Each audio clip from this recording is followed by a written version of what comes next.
Hailing frequencies are open. Hello, everybody, and welcome back to Clear Skies, our Star Trek Adventures live play with the Streampunks and friends.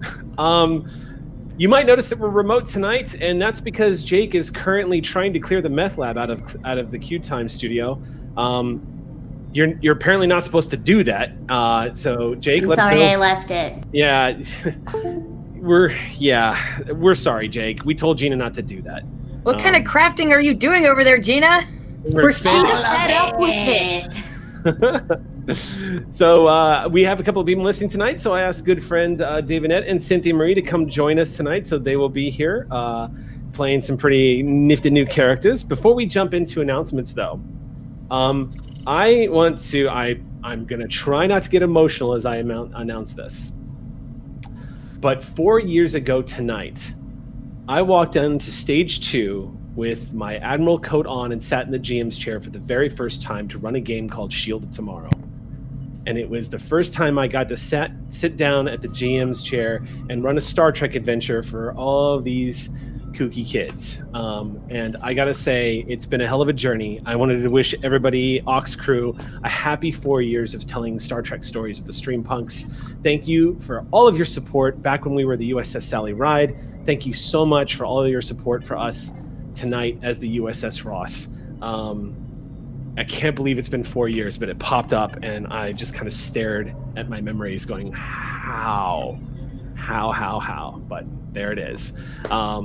So that was the first announcement I had for tonight. Second announcement.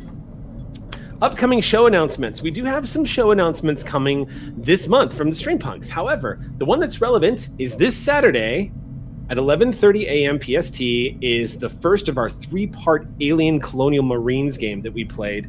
It's pre-taped, so you can look forward to seeing us pop into chat during that stream and probably lament some of the terrible things we said to each other, but also celebrate them. And I regret nothing. Yeah, I was going to say, we were Colonial Marines. I do want to take a moment here to invite everybody to come see it. I do want to tell you that it's not run by me. It's run by our good friend Matt Jowett of Free League Publishing's Twitch channel. And it is not a Streampunk story. You're used to seeing a lot of us do like Hope Punk and stuff like that. Matt took us on a gritty Colonial Marines alien death spiral. So you're going to see a story that you don't typically and won't typically see from the Streampunks. It was a lot of fun. There will be disclaimers, content disclaimers for everybody, but just giving everyone a heads up now, it's going to be unlike something you typically see us do. So if you're really curious, if you're really morbidly curious, definitely come check it out. That's going to be on QueueTimes this Saturday at 11:30 a.m. PST.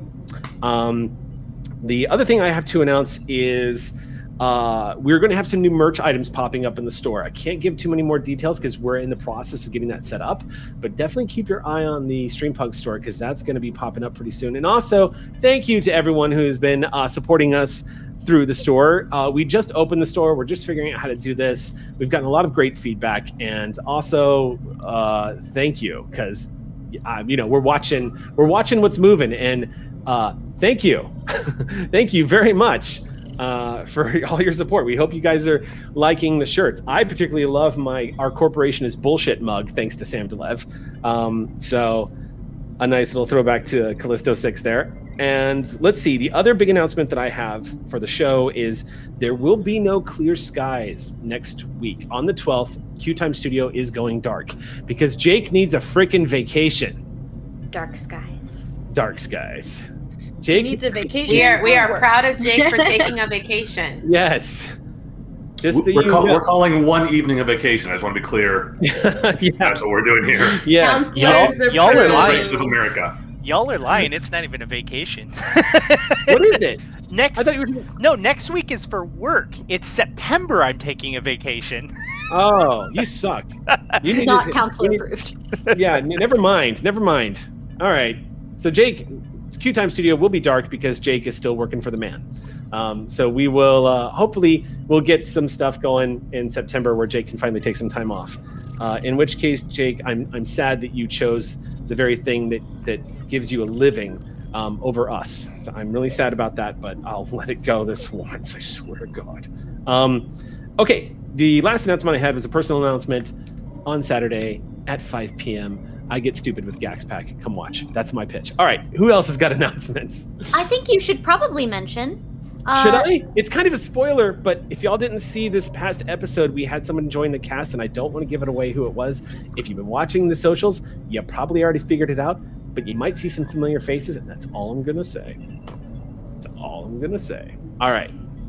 Who else would like to make an announcement? Anybody got something? Oh, my God. We'll go with Bonnie. Okay, mine is the same, but all you folks out in New York City, Saturday night, I am there singing Jim Steinman and Meatloaf songs. Come to the Cutting Room. It's at the Cutting Room at, I believe the show starts at 8 o'clock. The doors open at 7. We're doing a full 90-minute rock concert. It's going to be awesome. Very safe. You have to show proof of vaccination. I believe, masks are also required. I do believe so. There's going to be a film crew shooting the whole concert as well for, I think, a TV show. I'm not quite sure what is happening. I'm just there singing. They just told me to show up. So I'm going to be there. Come hear me sing Meatloaf. Not the food, the music. Aww. Okay. It's going to be fun. All right. Thanks, Bonnie. Gina, what you got? Tomorrow, 5 p.m., go to the Good Time Society. The lovely Becca Scott is running a Calyx campaign, and I'm going to be on it, and I'm really excited. I just made the character today, and I'm really happy about it. I love her. She's an archaeologist. She's great. Is Pixel Circus still up and going? Yeah, every Friday, that's still a thing, but that's not a new announcement. If you want to see me doing funny D&D with a lot of really, really, really, really funny people, including the Summer of Abria. Come watch Fridays on Pixel Circus. Right on. All right, Aki, what you got? Tomorrow, Indicate Twitch. We're doing the final part of Bluebeard's Bride. We have a really awesome group doing that. It's been a real wild time. I've been having a lot of fun with it though. And then, of course, on Wednesday night, we are playing a new game for All Games No Masters. We're going to be doing Goblin Quest, which is Max Isaacson's pick. So, yeah, it should be a lot of fun. We're going to just play a bunch of trash goblins. Yeah. David Nett, you got something? Weirdly, I do. I didn't raise my hand at first because I don't normally, but I'm actually playing in a charity game for OD&D, supporting this charity called Simply Cats on the 16th. It's on OD&D's channel. You can find on my Twitter, David Nett, and other people's about it. So I've got that coming up, and on the 15th, I'm going to be signing at Geeky Teas in Burbank. The new book, Mystic Libations, which is a RPG-themed cocktail book that I did a bunch of game mechanics writing for. So, nice. Yeah, I have things. That's awesome. You have things. Speaking of which, as a quick sidebar, if you want to go and celebrate Shield of Tomorrow, Geeky Teas is the place to go. I donated both set pieces as well as my GM stand to Donna over at Geeky Teas, and she built a Star Trek room around it. So you can go and see the old set pieces of Shield of Tomorrow on the wall, fully lit. There's a door that looks like the door to a cargo bay, and then my GM stand that was used on Calisto 6 and Shield of Tomorrow is there with tea samples waiting for you to check them out. So I just saw it today. Yeah, it's I got pretty emotional seeing it, but it's pretty great. So yeah, check that out. Cynthia Marie, I don't know how much you can announce because the stuff you do has NDAs all over it, but LA by Night got announced for September, didn't it? Yeah. It did, yeah. We're coming back for season 5. I play Nellie G, if you guys didn't know, on LA by Night. We're coming back to season 5. There are a couple of things yet that I can't announce. I am also on Outbreak Undead, so you guys can check that out if you guys like zombie kind of craziness. Otherwise, I honestly don't have as much cool stuff as everybody else because I have taken a break from things and taking care of my mental health. So anybody who likes mental health stuff, I'm taking care of me. But I'm really happy to be here. I love Star Trek. I've been watching it nonstop for the last 4.5 weeks while I was working. So I'm just excited to be here with y'all. Yes, and to invoke off of what Cynthia said, to invoke an old catchphrase from Shield of Tomorrow, go to Sickbay. Always go to Sickbay. Good things happen. And Go to counseling. Go to counseling. That's the Clear Skies hashtag. Go to counseling. No, when Xander was counselor. That's right. Yeah, Tristan. That's right. Yeah. He got on there. I still accidentally call Xander Tristan sometimes, even out of Every game. single character, yes. Mm-hmm. It's At true. some point or another. I don't know why. I slip up with Xander all the time. I have no idea why, but there it is. So, all right. I live with him, and I call him Tristan sometimes, and that's weird. Fair. That's fair. All right. Unless anybody has anything else they'd like to announce, if nobody else has anything else, we can go ahead and jump into tonight's game. Yes, Sam Delev. I would like to announce my first time playing with either Cynthia or David Nett, my very, very, very lovely friend. And I'm just very, very, very, very excited. And I know that that's supposed to be the other thing, but I realized I had another announcement, which is, in addition to this being a Shield anniversary, today's my 9th chair anniversary. Welcome, 9th chair anniversary. Long may we ride. Sweet. So I'm very excited. Yeah. Good On day. that note, I would never have met you as a face in the studio. We would if it was not for David Nett. And who knows what dark alternate reality that would have been. You all know whom you can blame, and he's right here today. Mm-hmm. David Nett. Please direct all your comments to him in chat and on his Twitter Any at David Nett. complaints? If you have a problem with Stream Punks, blame it on David Nett. All I did was invite you to Geek and Sundry. You're the one who stayed there. And the rest is history. Then I said, Sam, you want to come play Star Wars? I just met you. You want to come play Star Wars? And here we are. So. Thank you for bringing my multiverse life partner to me. To all of us. See, that's how you endear somebody to the internet. You say, Sam Delev, this person's responsible for bringing us Sam Delev. Bam. It's why my presence is so low-key otherwise. I've done this one good thing. If I just shut up, then everything will be fine. We're playing for good kitties on the internet this week. Things are as they should be. Now let's go to space. Let's go to space. Let's jump into tonight's episode of Clear Skies.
Welcome back, everybody. We're going to go ahead and jump right into our ship's log / recap of last episode. Having captured the pirate, Niranjal, and uncovered the mystery of this planet, you guys have developed quite the, let's say, the USS Ross has kicked in the door of the Alpha Quadrant and declared her presence rather loudly by not only stopping pirates from nabbing Dominion technology that it was sitting on planet side. You also had first contact with a brand new life form that turned out to be an entire planet, and developed a vaccine to save people from the untoward side effects of the air spores that were accidentally killing folks on said planet after the environmental systems failed. Y'all have had a hell of a 48 hours in the Alpha Quadrant. Ever since your flight out here. Your journey to Starbase 621 was eventful to say the least. That was 2.5 weeks ago. For the past 2.5 weeks, you arrived at Starbase 621 and were immediately given your assignment to report to Cardassia Prime for negotiations regarding war reparations. Now, this is like the 50th round of these negotiations. So at this point, it's becoming something of just like, oh, again? Okay. Like the Federation, it's not making the Federation news waves the way it once did when these discussions began. It's just a sidebar at the bottom of the Federation newspapers. Oh yeah, this is still going on. So anyway, here are the scores from yesterday's game. It's kind of the attitude. However, the importance, for those of you who are in the UFP, it cannot be understated. These are reparations specifically regarding Cardassia Prime, and the other main homeworlds of what is left of the Cardassian Empire. As you know, the founder, the head of the Dominion, the one she was giving all of the orders, ordered the destruction and slaughter, the wholesale slaughter of the Cardassian people when the betrayal of the Cardassian Empire became apparent during the last great battle of the Dominion War. Millions of Cardassians were killed in orbital bombardments and nuclear blasts. It was genocide. The Cardassian people endured and survived, and ever since then, 6+ years ago, the Federation has been rebuilding the damage the Dominion has done, and the Dominion has been using its extraordinary economic power that it has on its side of the galaxy to engage in reparations, war reparations, with the various governments of the Alpha and Beta quadrants. But today, where we're starting off, is 2 weeks into the negotiations, a wrap-up of war reparation negotiations specifically for the Cardassian people. This has been a really hot button topic. And the Ross, being the flagship, the diplomatic flagship of the Federation, you've all been frontlining this. Now, as it may not be making the UFP news waves, it is certainly making the news waves here across Cardassian space and Klingon space and Romulan space from intelligence reports. The rest of the galaxy is talking about this. There is a representative from Bajor here as well.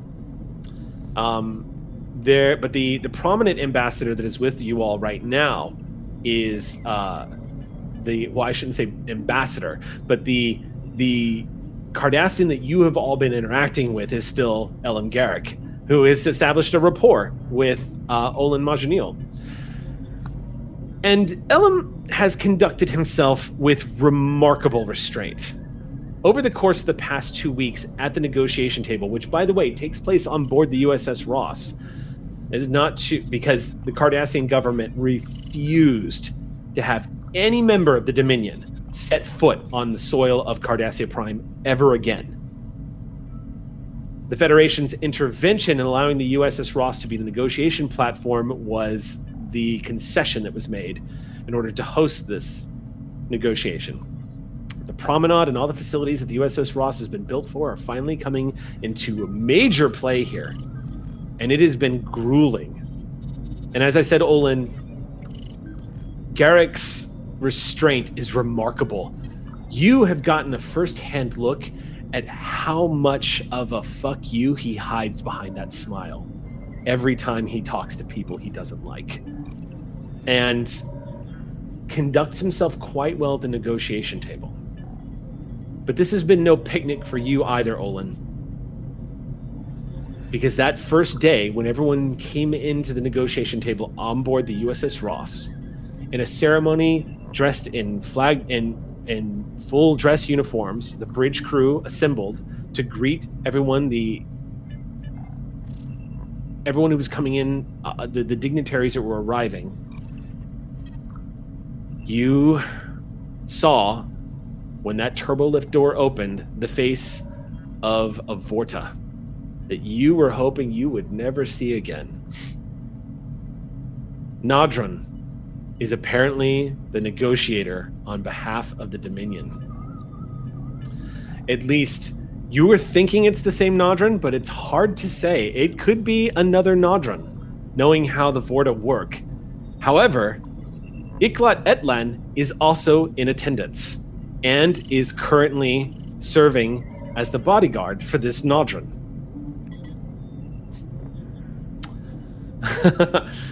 So for those of y'all who do not remember, I'll give a quick recap and then we can jump into gameplay. Eklat Itlan was the Jim'Hadar soldier that was answering to a higher power during that one very dangerous mission you all had in the Shackleton Expanse involving capturing a wayward changeling that was still kind of waging a bit of a guerrilla war outside of her jurisdiction. When y'all captured her, you discovered that Eklat Itlan was acting on behalf of a changeling named Odo, and he was sent to the Shackleton Expanse under a founder's orders and did not obey the direct orders of the Vorta that he was serving under. So he became kind of a crew favorite because of how he conducted himself and because he didn't take any shit from the Vorta either once the mission had been exposed. And also, side note, Olin, it's also appreciated that after your assault on the ambassador, Eklat Itlan did not move to protect the Vorta at all. And in fact, rather chastised the Vorta for provoking you and not getting out of the way when hot liquid was being sprayed at his face from a teacup. That being said, you guys have not been able to have any kind of reconnected conversations with him. It's been all business. However, that's starting to wind down. At this point, the negotiations are procedurals. So, before we jump right into the RP, let's do some rolls real quick, Olin. We're going to find out how negotiations have been going and where they are at right now. So we're going to do 2 rolls. And rather than make this an extended task, we'll just keep this quite simple into social combat. Given that you are here, you know what? I have an idea. When we were developing one of our guests' players, their PCs tonight, I specifically gave them a skill focus that would come in handy here. So, on that note, Lieutenant Dial Dahl is a Betazoid and a skilled counselor and negotiator. She has, if I remember correctly, arbitration as a focus. So, here's what I'm going to do, Cynthia. I'm going to throw you right in. I'm going to set a difficulty. And audience, by the way, if you are not familiar with Star Trek Adventures, tonight's going to be a good night for you because neither Cynthia or David have actually played Star Trek Adventures. So this is going to be a fun introduction to the game for everybody. Here's what I'm going to do. I'm going to set the difficulty for this first roll at a 4, which is a rough thing to set it at when you guys don't have any momentum yet. Of course, you can take complications and gain momentum should you choose. But here's how this works. You're going to take a single D20, and you're going to go onto your character sheet, and you're going to, Cynthia, what you're going to do is you see your presence. You're going to add your presence to your command ability, and that'll give you a 14. Uh-huh. What you want to do when you roll a d20 is you want to roll that number or lower. Now, that means you want to roll a 14 or lower on your d20. If you roll a 1, in D&D you'd be crying, but in Star Trek Adventures, that's a crit. If you roll a 1, you've crit. It counts as 2 successes. I know it's bizarre, believe me. But because you have a focus that comes into play here, normally, you would be able to use that to increase your critical hit range. So here, I'm just going to give you this as a quick rule. You see how your command says it's 3? You have a 3 in command? Yep. So normally, if you roll a 1, it's a critical hit. But since you have a focus and you have a 3 in command, it would be a 1, 2, or 3 would be a critical hit. You see how that works? Yeah, that's exciting. Yeah. So here's how it's going to work this time. I'm not trying to confuse you, but you're going to be assisting Olin Majaniel on this roll. And assisting works very straightforward. So Olin, this is going to be a presence command check for you. Mm-hmm. What would you like to roll? Do you have any focuses? I'm sure you do. I mean, I have diplomacy and negotiation. Yep. There's your focus. That'll work. I'm trying to decide. So I might end up, depending on how I roll, end up using my bargain talent, which will allow me to reroll a d20 during a social conflict. Excellent. So I'm holding that one. I also have a dedicated focus in diplomacy as one of my talents. So Okay. I believe that allows me to add a die. Let me check what dedicated focus does. Sorry, I'm looking through the talent sheet right now. No worries. So much stuff. So much stuff. Actually, there's a faster way to do this, and I don't know why I'm doing it. Also, feel free to use one of your values here. Yeah, I'm attempting this task. Focus applies. Each d20 generates 2 successes, but also generates a bonus momentum. So, oh, sweetness. Yes. So I'm going to be using my dedicated focus in diplomacy as one of my talents for this. Okay, so go ahead and you make your roll first, and then I'll have Cynthia roll. And then, do I want to burn the value this soon? 4 successes is kind of a big deal. You got 4 successes? I have it. No, 4 successes is kind of a big deal. Okay. So, and I'm nervous. I'm scared of my dice. I mean, I have the value spreading peace and cooperation lifts us all up. I mean, yes. that would absolutely apply here. Yes. All right, so I'm going to go ahead and burn that and give myself 2 auto successes. You got 2 auto successes. And then I'm using focuses and a talent. So this is roll number 1. There's going to be 2. Here we go. Whee!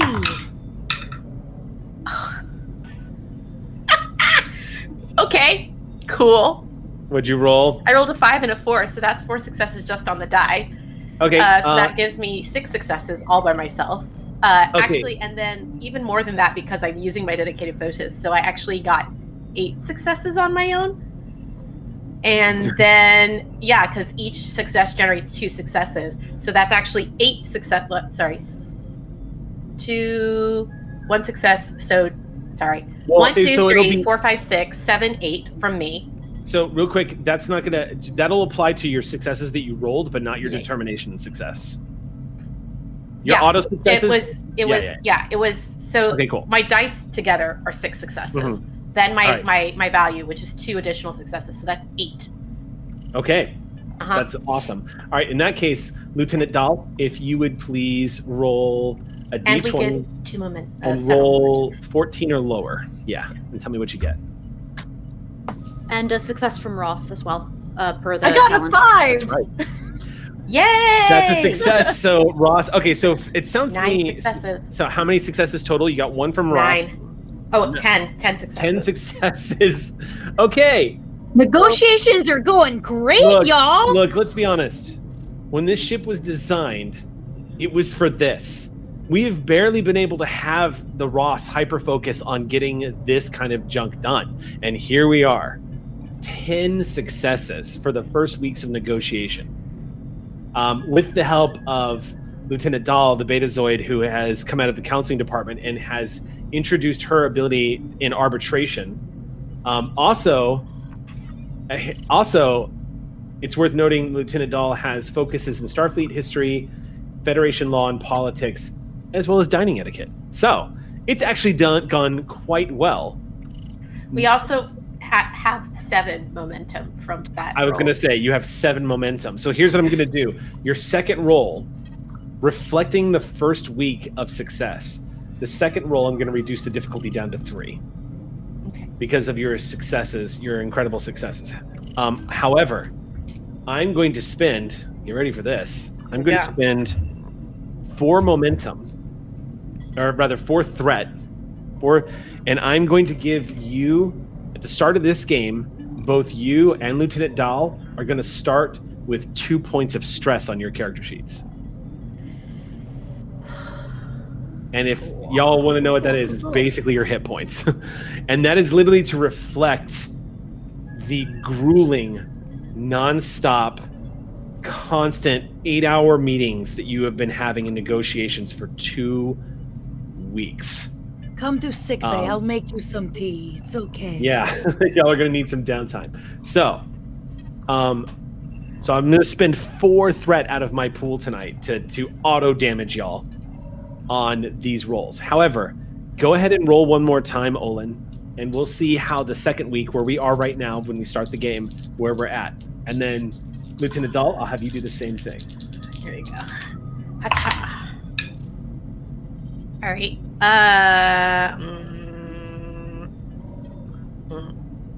I mean, it's good enough. That's 2 successes from me.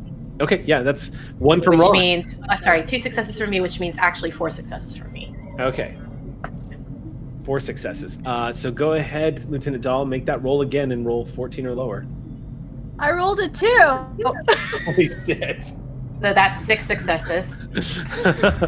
Nice. Okay, so 6 successes out of a difficulty of 3. So 3 additional momentum, which isn't really going to play in too much of a role here. But if you want, actually, you can spin those to create advantages. Yes. And what I mean by those is you can actually, with the overflow of momentum you have all gained, you can spend those, the overflow on 6 specifically, to create an advantage. In other words, you, the players, get to create a piece of narrative that I now have to make true. So how well has it been going? Can you say that you've gotten time to have a conversation with Iklat Itlan? Do you want to have a one-on-one? Do you know what I mean? Like, you can make up with all that bonus momentum what y'all would like to start with in the first scene. What do y'all think about something to the effect of local goodwill? Because for our new players, these advantages we can invoke to reduce the difficulty of future checks. So in terms of something that is invocable, but also related to the frankly monstrous social roles that we have seen on display already this evening. Yeah. Just the notion that in the process of this, our team has not only been efficacious, but also been making friends and influencing people, I believe it goes. Does that sound good to folks? That sounds fantastic. I think buying into that story point, my character, Lieutenant Varric, who I haven't met yet, it may have been discovered somehow that his father and mother were both important diplomats at the end of the Cardassian-Bajoran conflict and advocated for Cardassia going into the Dominion War. I probably met your parents. Entirely possibly. Ambassador's Gauss was my father. He died during that period, assassinated, and Ambassador Behrens was my mother, who stepped up and took his place. So while that was some time ago, potentially some people would have known that I was their son, and that might have helped with that goodwill. You could absolutely invoke that. You could also invoke Jane LeCat. Yep. Yeah, both of those would be good choices. I like it. We have an air of awesome. Mm-hmm. That's what I'm putting on the sheet. Local goodwill is nice for invocables, but I like air of awesome a little better. Whether or not Jane would have wanted to be invoked is the question. Yeah. I think there's actually this is perhaps an artifact of character over the past 2 weeks that certainly Saul would bring up with Olin, but and LeCat, but perhaps not incredibly prominently. Like, one, I don't want to parade LeCat around. That seems cheap. But 2, given what I definitely don't know about her background, because there's no need for me to know such things, it's possible she might prefer to lay low in these kind of circumstances. So I think that might be what Saul has counseled her toward. So to fill y'all in, Cynthia and David, Jane LeCat is played by Revati Domse, who is one of the cast members not here tonight. She plays a Cardassian science officer. In our world, she is the first Cardassian to serve in Starfleet. So probably has made some noise, the arrival of the USS Ross, some good noise, planet side. I will pose this. Why don't we start it off with this? I'm going to start, while all these negotiations are happening and while these roles are coming to manifestation, the first scene of the night is actually going to be a chirp at your ready room door, Captain. Come in. The door slides open, and Commander Yuri Prawl steps in. It says, "Captain, can I have a moment with you?" Certainly, Commander. What can I do for you? He walks in, and you can see he is currently engaged in body language you're not used to seeing on him, like tapping his fingers together and kind of like he's like nervous tick almost a little bit as he walks up to you and stops at the chair, and instead of sitting in it, he leans against it and just says, "I've been debating on whether or not I'm going to come to you with this. I don't know how you feel, sir, about our orders back to Starbase 621 and being pulled off the investigation, and I don't want to seem impertinent. So I'm just going to shoot my shot if that's all right, sir." Permission granted.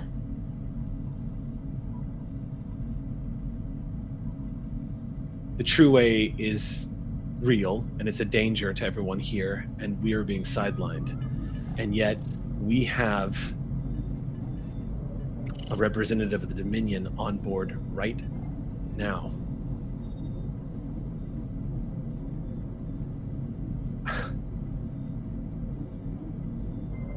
I mean, can't we just ask him? Or corner him? Or you have a relationship with the Jim Hadar who's escorting him. Can't we... Is there anything we can do with that, sir? It just doesn't seem... If they're funding this Legate's war effort after... Sir, there's got to be something we can do.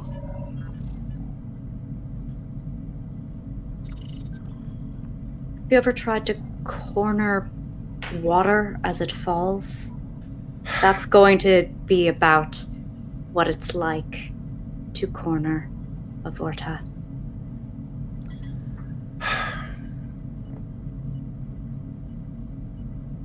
You know, permission to speak freely, sir. Oh, we weren't free yet. Yes, please. I didn't want this position when I was assigned, Captain. I didn't think I belonged on a ship that preached diplomacy, that was out here for peace. I didn't initially feel that way. But before my first day, I'd already changed my mind. I already knew this is what we were all dying for out there.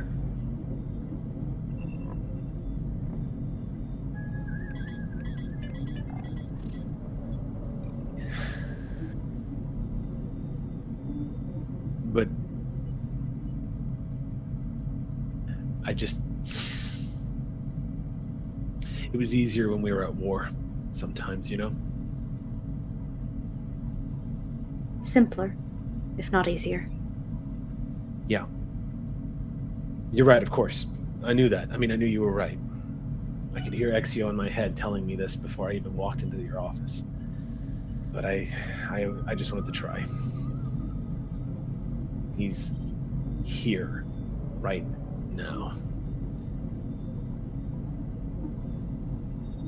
He is. And while cornering might not be the best way to deal with a Vorta, we do have the very best diplomats there have ever been, and if anyone is going to catch some slipped hint, a misplaced word here or there, it's going to be the ambassador. Just because Nadran doesn't answer a question directly doesn't mean he won't be telling us things. As for our orders, and I get up, naturally they are what they are, and I would never attempt to subvert them in any way. I should trust that you would know better by now.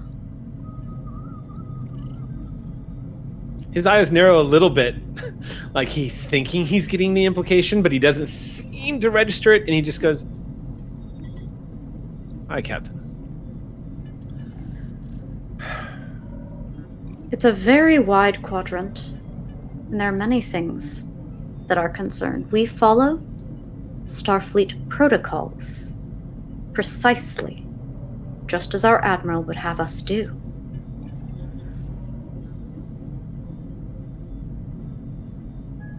Aye, Captain.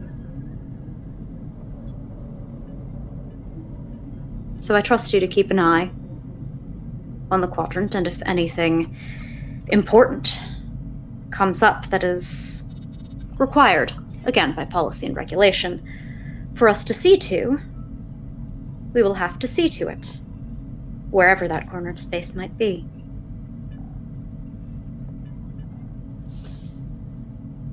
Do I make myself clear? Aye, Captain. You see him nodding, like he's finally getting what you're saying. The true way is real, and it is a threat. And while I cannot sabotage these very real, very important negotiations to get more information about it directly, they are a threat to the long-term mission that we have here.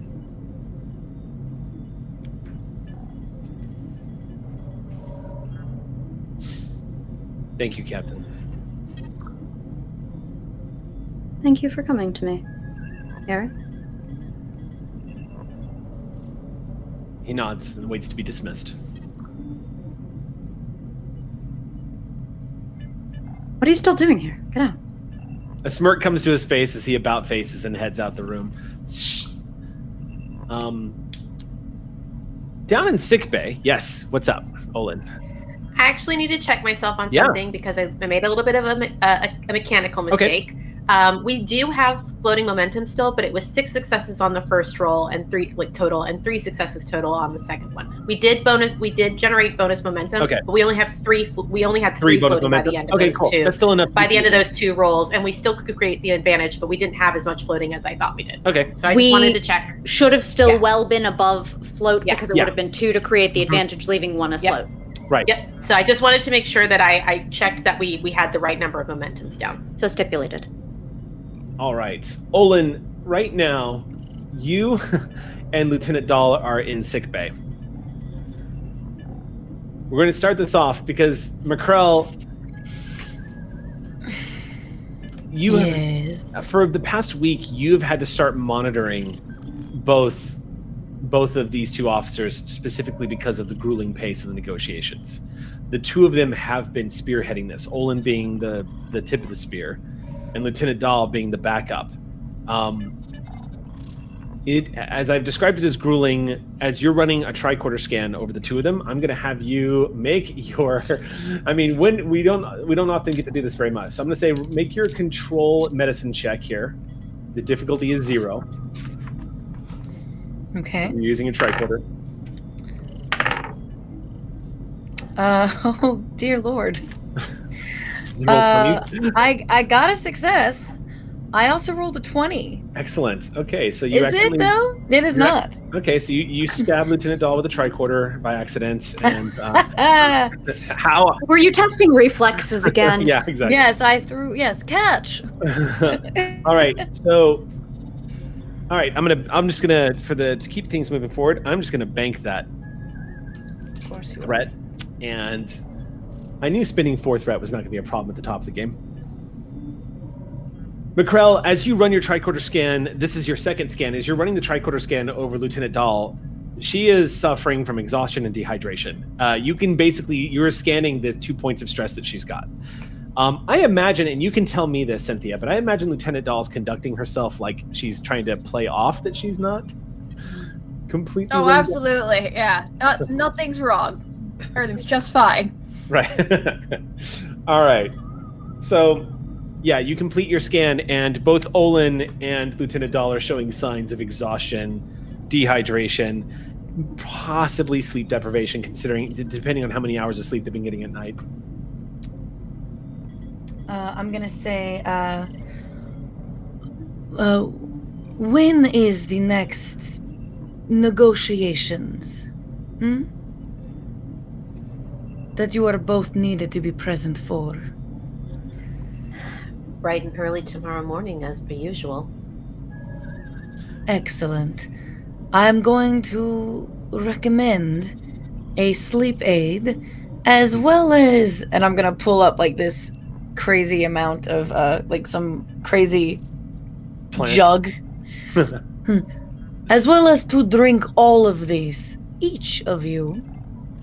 Oh God. You need to replenish your fluids and get a full night's sleep. Let's get a description of Lieutenant Dahl as you are handed this jug of plants. So Lieutenant Dahl is a betazoid, so she has big curly hair, probably up in some sort of betazoid like hairpiece. Has very olive skin, brown eyes, but she is full betazoid, so her irises are actually black completely across. She has a slight bit of freckle, but not much that you can really see. Slender framed, a little bit muscular because she's trained in some things, but mostly kind of what you see is what you get. Very, very kind of Grecian look. Big curly hair is probably her most prominent identifier. Right on. Yeah. And it's always good to get a description, but Bonnie, why don't you go ahead and describe to us Dr. Mackrell so that Lieutenant Dahl knows who she's looking at. So Dr. Mackrell is a Cetacean, in a way, which is a cat-like alien creature. They usually are full tabby or full black fur. However, Dr. Mackrell is calico, so she has different coloring in her eyes as well as her fur. And Cetaceans are usually extremely tall, but Dr. Mackrell is very not. At, I believe, 5'4", which is very short for a Cetacean.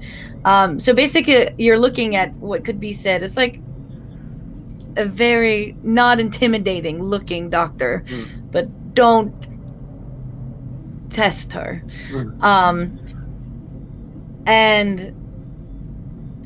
She's going to look at both of you again and be and kind of wink at Olin, because Olin knows more than most, and be like, I do not have to have telepathic powers to know that you are both exhausted.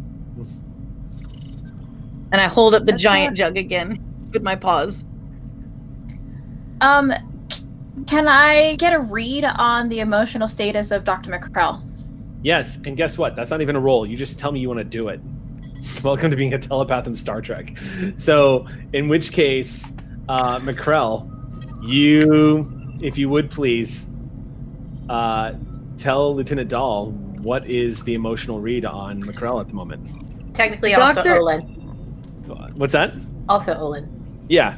Oh, yeah. You would know that too, by the way, Lieutenant Dahl. Olin is actually a Deltan and is empathic. And so telepathic as well. So. The two of you could actually telepathically. Yes, the two of you could speak telepathically. Oh, this is gonna be fun. I told you. What you're feeling from Dr. Mackrell is slight concern and also boredom. There's not been a lot for Dr. Mackrell to do since we left planet side. So y'all are probably the first people to come into Sickbay that's not like a, pulled shoulder from the holodeck or something. So she worked very hard on this jug. She has nothing left to do. So you better drink it. So I'm actually gonna speak to Olin telepathically. This is an experiment of hers, correct? This is actually a thing that they want us to drink, correct? I wouldn't worry about it if I were you. She's very good at her job, and she knows what she's doing. So, and I'm sure it'll taste delicious, whatever it is. I take the jug. You are extremely dehydrated. I request drinking all of it. And Ambassador, I shall bring you one as well. I appreciate it. Thank you. Any other doctor's orders that we should follow aside from getting sleep and drinking more fluids? Breathe deeply. And if you need something to help you lower your anxiety, come back, and I shall have something to remedy that as well. However, I believe the two of you have it quite under control. I appreciate the vote of confidence. That said, you should inquire with the captain as to whether or not you have clearance to go down to the planet. I'm sure they would probably benefit from having a doctor of your skill down there. Yes, I've seen plenty of Cardassia Prime. Fair enough.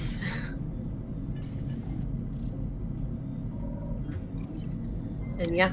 And on that, just in case, Dial, on that you felt a spike of anxiety and like I wouldn't call like fear, almost like slight, almost rage coming from Dr. Mackrell, but you would not see it on her face at all. Yeah. Yeah, I think both Dahl and Olin are getting that spike. But looking at Dr. Mackrell with that weird little cat grin, you would not have noticed that at all if you were just looking at her. Maybe her tail flicked. We'll say her tail flicked. Interesting response there. I do have a question for you, though.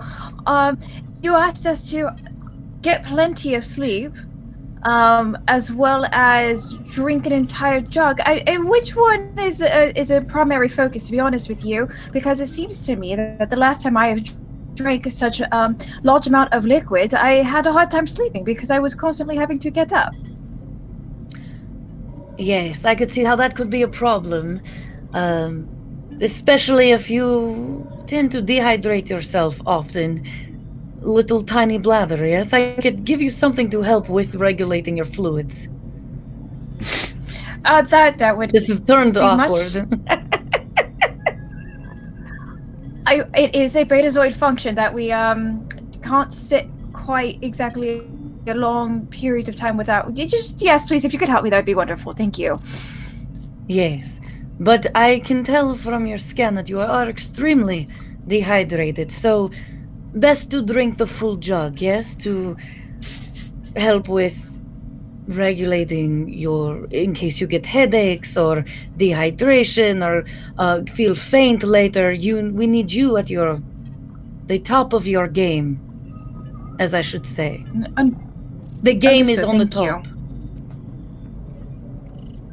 Mackrell doesn't word things quite right.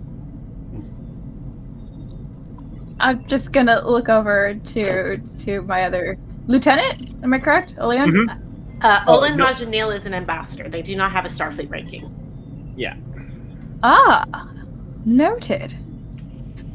Well, shall we drink this perhaps somewhere a little bit more cozy, a holodeck or something? There's also 10 forward as an option if you'd like that. But I don't know how publicly you want to consume this jug of content of these jugs.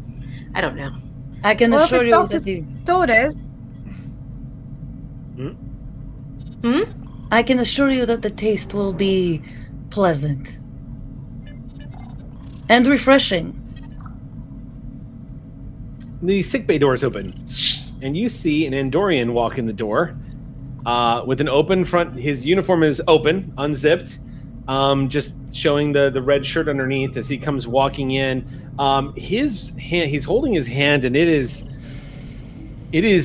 folded in the most not correct way. Not again. And Vren looks at you and goes, Doc, I really need your help on this one.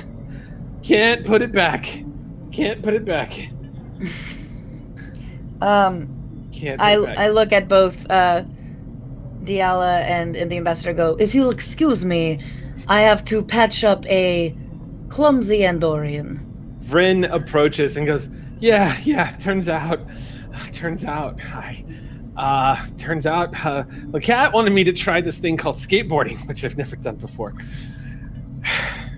Anyway, the gravity protocols on the holodeck are great. They're working great. You can tell tech that the gravity's doing great on the holodeck. You might want to sit down, and Olin is going to reach out and just gently touch Vren, if he's okay with that. Yeah. And just draw a little bit of that pain off. You use that rarely seen Deltan ability, and you touch him, and immediately he just goes, oh, I forgot you could do that. Oh, that's so much better. Thank you. You're welcome. Now sit down before your doctor has a conniption fit. Right. By the way, that's going to go right through you, by the way. He points limply to the 2 jugs you're both holding. She gave me that one time. It just goes right through you. And Oh, no, Vren. Yours was something more special. Oh, okay. Your jug was for something else. And then I'm going to look at Ambassador Olin and be like, constipation. Doctor, I think the patient. We should go. We should leave at this point. If you need any help with any sort of talking about your clumsiness, I'm happy to talk to you. Like rush out. Okay. Yeah. I'll. Yeah. Thank you. And Vren levels his gaze at you like, WTF? Like he just kind of glances over at your doctor and goes, It's fine, Vren. Not everyone can be regular. And as I'm like putting his hand back with scanning and just, using the... Not slightly in disbelief as he just shakes his head as he looks at you. We're going to cut to... Good, let's cut away. It's been 0 days since our last HIPAA violation. Yeah, exactly. Oh, everyone knew he was constipated. It was a bad day for Vren. Oh, no. Meanwhile, on deck 13, away from all of the busybody stuff that's happening, Exio, you are arriving after being your presence has been requested on behalf of 2 of the prominent scientists on board the Ross.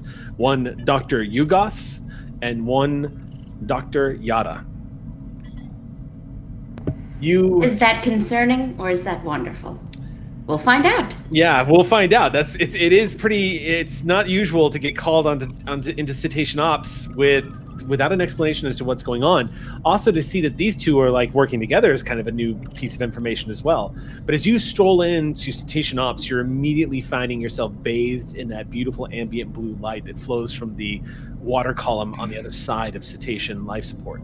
And you can see the cetaceans moving along, the officers here, moving through the water columns as they move about their duties, interacting with the holographic displays that are activated in the tank. And of course, Dr. Yada is up against the glass, wearing, of course, that headset, that quote-unquote headset that he's got on that allows him to communicate.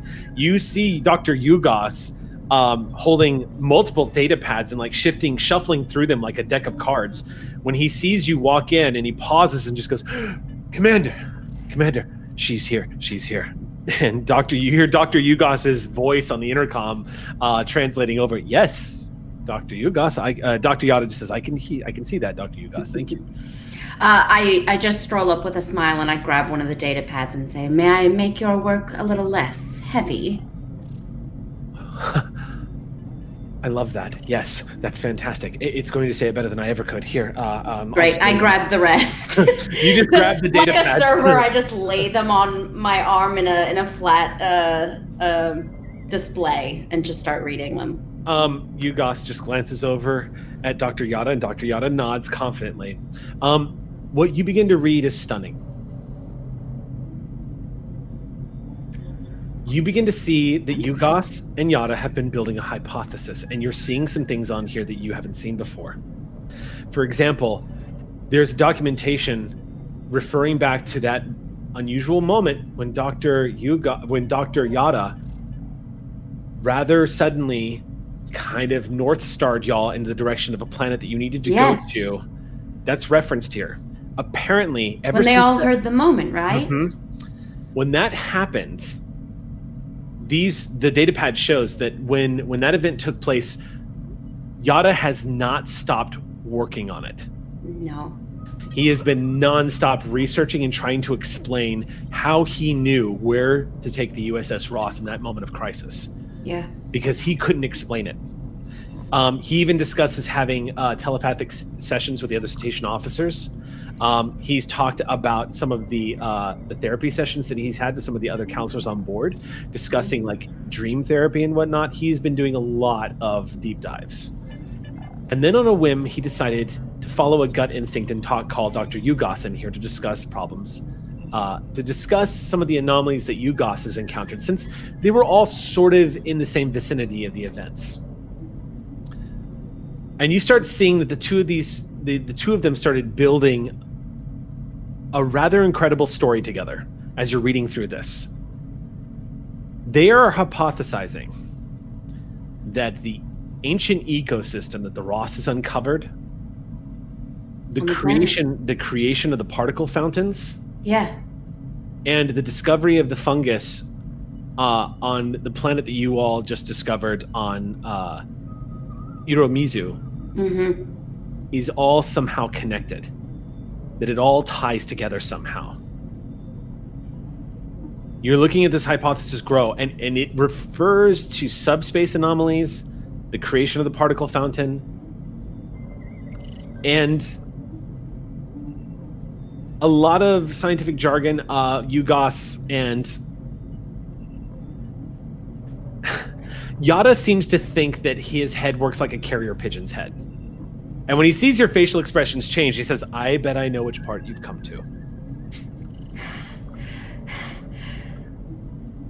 You'd have to be more specific. I've read it about 5 times. Ugos nods and says, shall I? And please. Yada says, let me explain my role in this. As you know, Commander, I have been trying to understand how it was that I knew exactly where to direct the USS Ross during that moment with the crystalline entity. It has been a moment of curiosity. Yes, for me too. I've been deep diving and digging into records, and I have discovered some pretty strange coincidences. Now, we've kind of touched base on one of them, and I'm becoming more and more of a believer in them, though I should note that none of this has been proven. It's just a hypothesis right now. Lots of evidence are pointing me in the direction. There was an event that took place a little over 100 years ago. You may be able to access this in the Federation databanks, but a probe, a strange alien entity, was mysteriously sent to Earth. If you remember correctly, it was destroying most of Earth's ecosystem in the process, and it was discovered, rather incredibly, that the presence of, as it turns out, and you see this like almost expression on Yada's face from behind the glass. It's almost like this wicked kind of clever gleam in his eye as this whale creature like kind of eyes you for a second. Exio. Yes. Remember, what summoned that probe was the absence of cetaceans on planet Earth. What got it to leave was the presence of cetaceans on the planet Earth.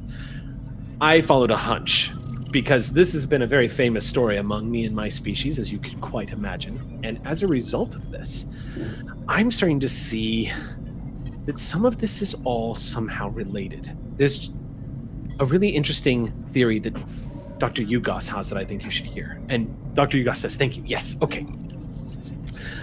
So, as you know, my people are preeminent scientists in the study of particle fountains. Yes. Subspace in particular. And we're able to predict when particle fountains are able to be created. Well, a lot of that technology is built on the fact where we see culminations of quiet in subspace. And I'll explain that in very simple terms.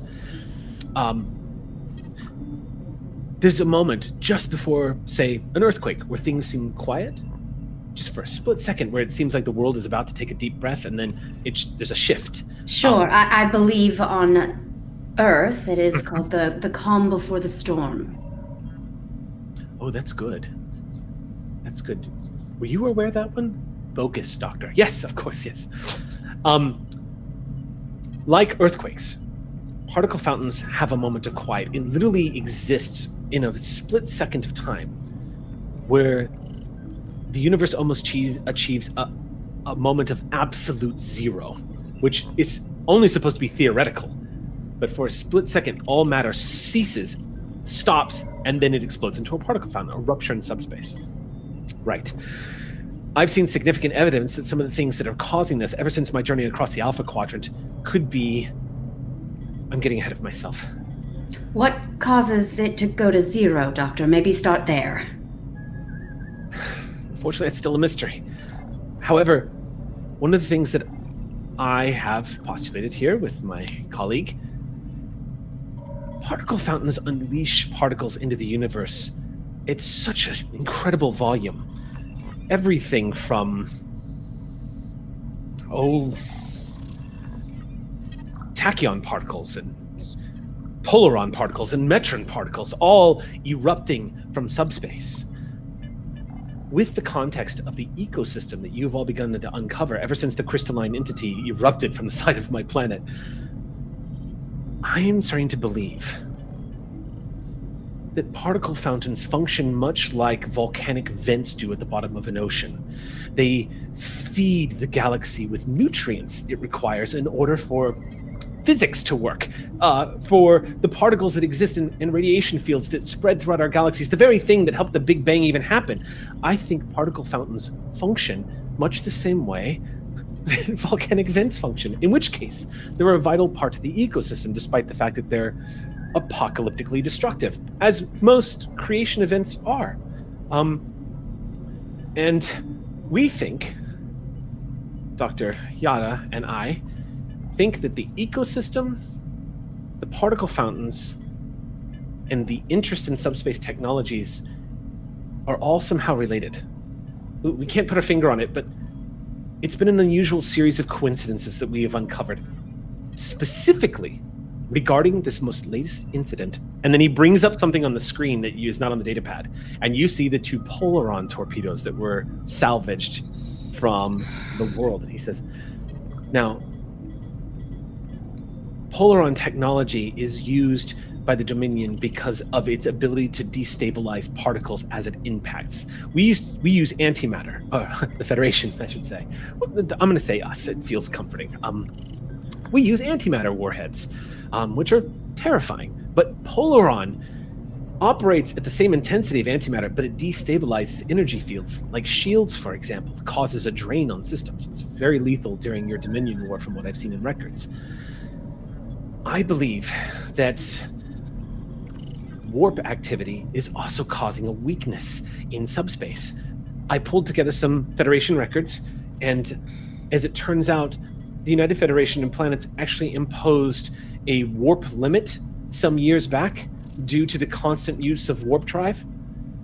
Well, this was done because it was simply damaging subspace. It was like pollution, as it were. It was tearing space apart. That, coupled with polaron technology.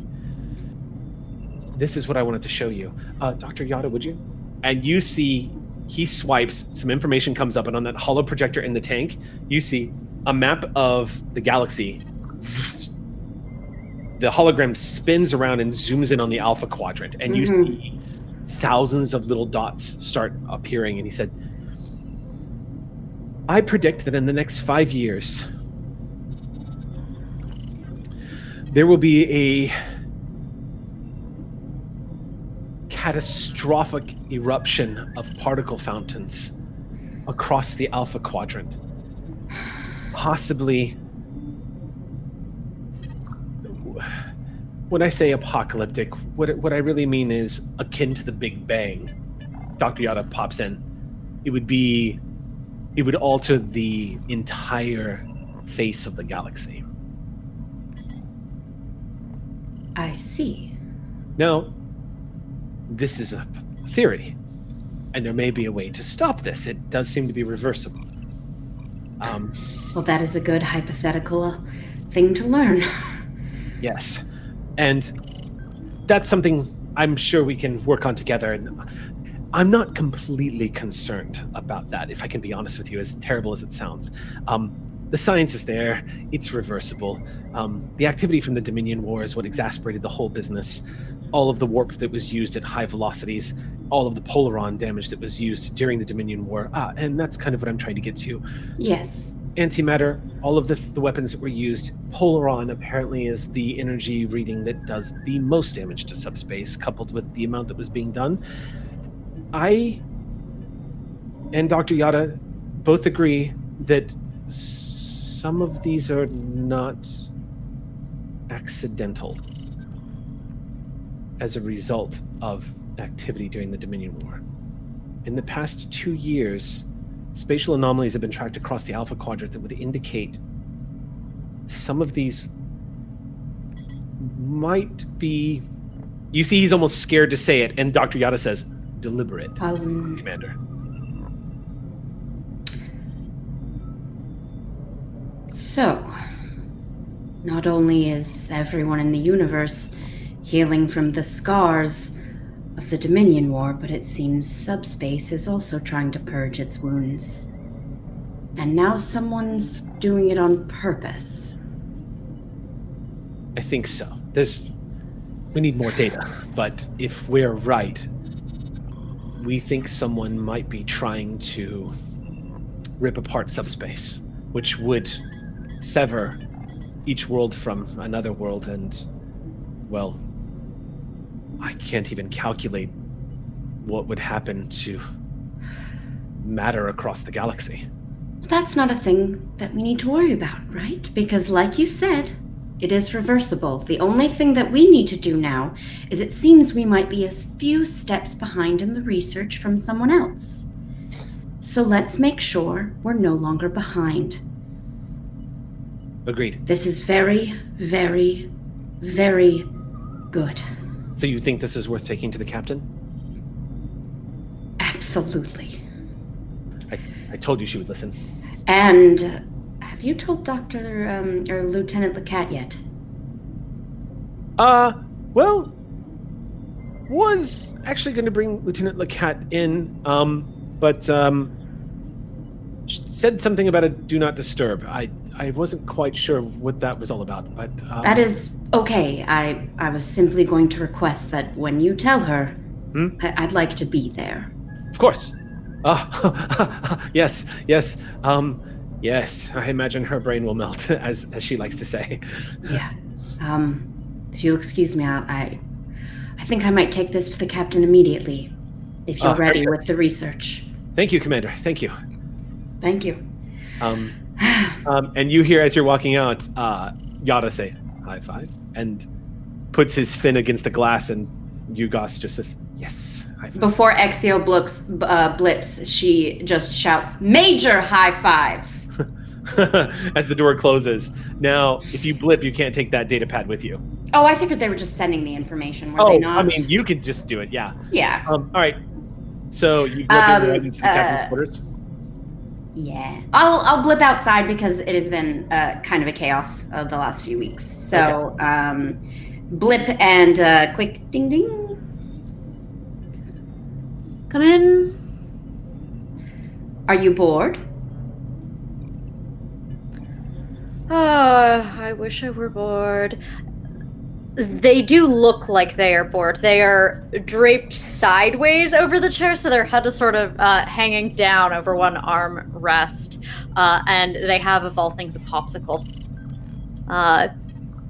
Something red, so the color contrast is strange. But if they drip, the uniform will never tell their secrets. I wish I were bored. I'm not bored. I think you might want to change positions, Captain. And, the hologram data pad information just pops up on your desk and displays in front of you. You see what looks like a data transfer from the station of Dr. Yugos and Dr. Yada. You see the hypothesis. You see some personal writings from Dr. Yugos, some hypothesis about the probe, the Earth probe that nearly destroyed the planet, from Dr. Yada. You see all of it. It's all very theoretical. However, it is worth noting that a lot of the stuff that the theory of the particle fountain, the particle fountains are popping up everywhere. As you're looking at it, their data does seem pretty convincing. It's not there yet, but it is enough to raise suspicion. Oh.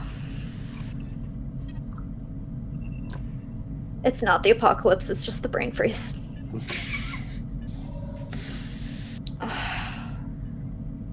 All right.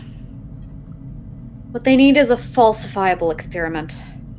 I don't want to go in on suggestive correlations or half-cocked hypotheses. And we'll need to figure out cui bono. Is there an apocalyptic death cult out there somewhere? Or Or is there some kind of secondary benefit that could be realized from making this happen?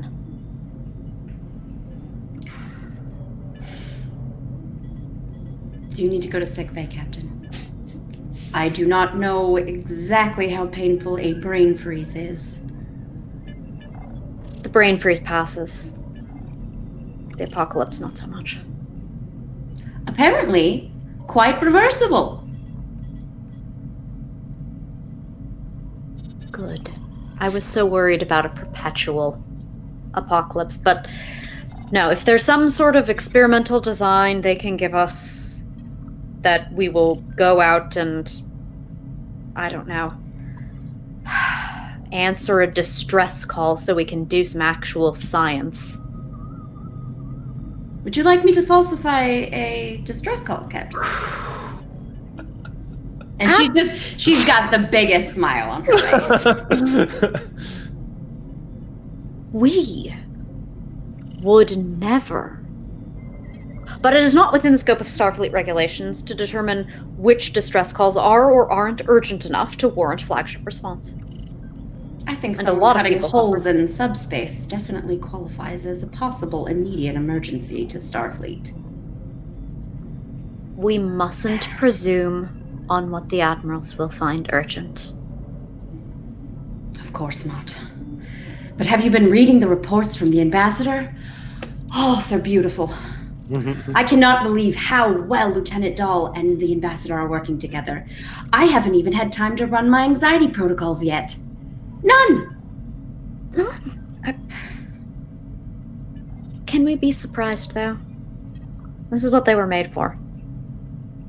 This is true, but for some reason, never believed it. Not me, them. And they're crushing it. And not a single bit of tea has been spilled, Captain. Well, thank goodness. Who knows what Mackrell's done with it? Hopefully drank it. Now I'm gonna go walk around. Inside or outside? Blip. To answer your question. Blink. All right. The anxious chirping sound. And I do describe it as an anxious chirping sound because the person on the other end's anxiety is enough that one could almost feel it coming through. Vareth, you have been contacted multiple times now over the past 3 days by Dr. Yugos, who has been working on a theory that wasn't ready for your review quite yet, particularly because the data that he was working with was inferring something that was quite outlandish to arrive at that stage of hypothesis. The imagination part, which is a valuable part of formulating a hypothesis, was still a little too mid on the imagination side. However, you hear from as you were in your quarters, you hear the chirping of your comm badge, and you hear Dr. Yugos say, Lieutenant Vareth, this is Dr. Yugos. Are you available at the moment? I'm here. Would you mind reporting to Cetacean Ops? We have some news, and I think you might find it interesting. Doctor, why would I mind? Wow, that's a good... Oh, yes, of course. No, would you... excuse me. Please report to Station Ops. Absolutely, Doctor. I'll be there. 20 minutes into the discussion, he unloads everything on you, Vareth. As you sit there and listening to him, he walks you through everything he just told to Exio. I'm listening carefully, but also trying to smile in response to his smiles to put him at ease so he can continue to talk to me. Okay. Yugos is, by the way, as a quick refresher, Yugos is He is the only one of his kind currently on board the USS Ross. He is a species the Ross made first contact with in the Shackleton Expanse a little over 6 months ago. He was invited on after they had already achieved warp flight. He was rescued from a spaceship that was studying a subspace particle fountain and has since functioned as his species representative on board the USS Ross. He is an anxious being, but he is also a brilliant particle physicist, and he has an understanding of subspace that is quite impressive. He's a Cetacean. He's a Cetacean. He has yellowed skin. It's like this bright, like neon yellow, and these black onyx platelets that outline the side of his face down to his nose. It looks like smooth onyx, but it's like bone platelets that line the sides of his face. Gotcha. Dark black hair that's pulled back, and he wears like that very fine scientific uniform of dark grays and blues. He's not a Starfleet officer. He's just a member of his representative. And he always wears a jacket for some reason. It's always this high-collared jacket that he's wearing as part of the style. But as he finishes talking, and he says, and I managed to get the commander on board, and she took it to the captain. So what I wanted to propose to you, before I start, well, suggesting that this is a thing, but if I'm correct, and these are not naturally occurring subspace ruptures, these particle fountains, I was wondering if I could get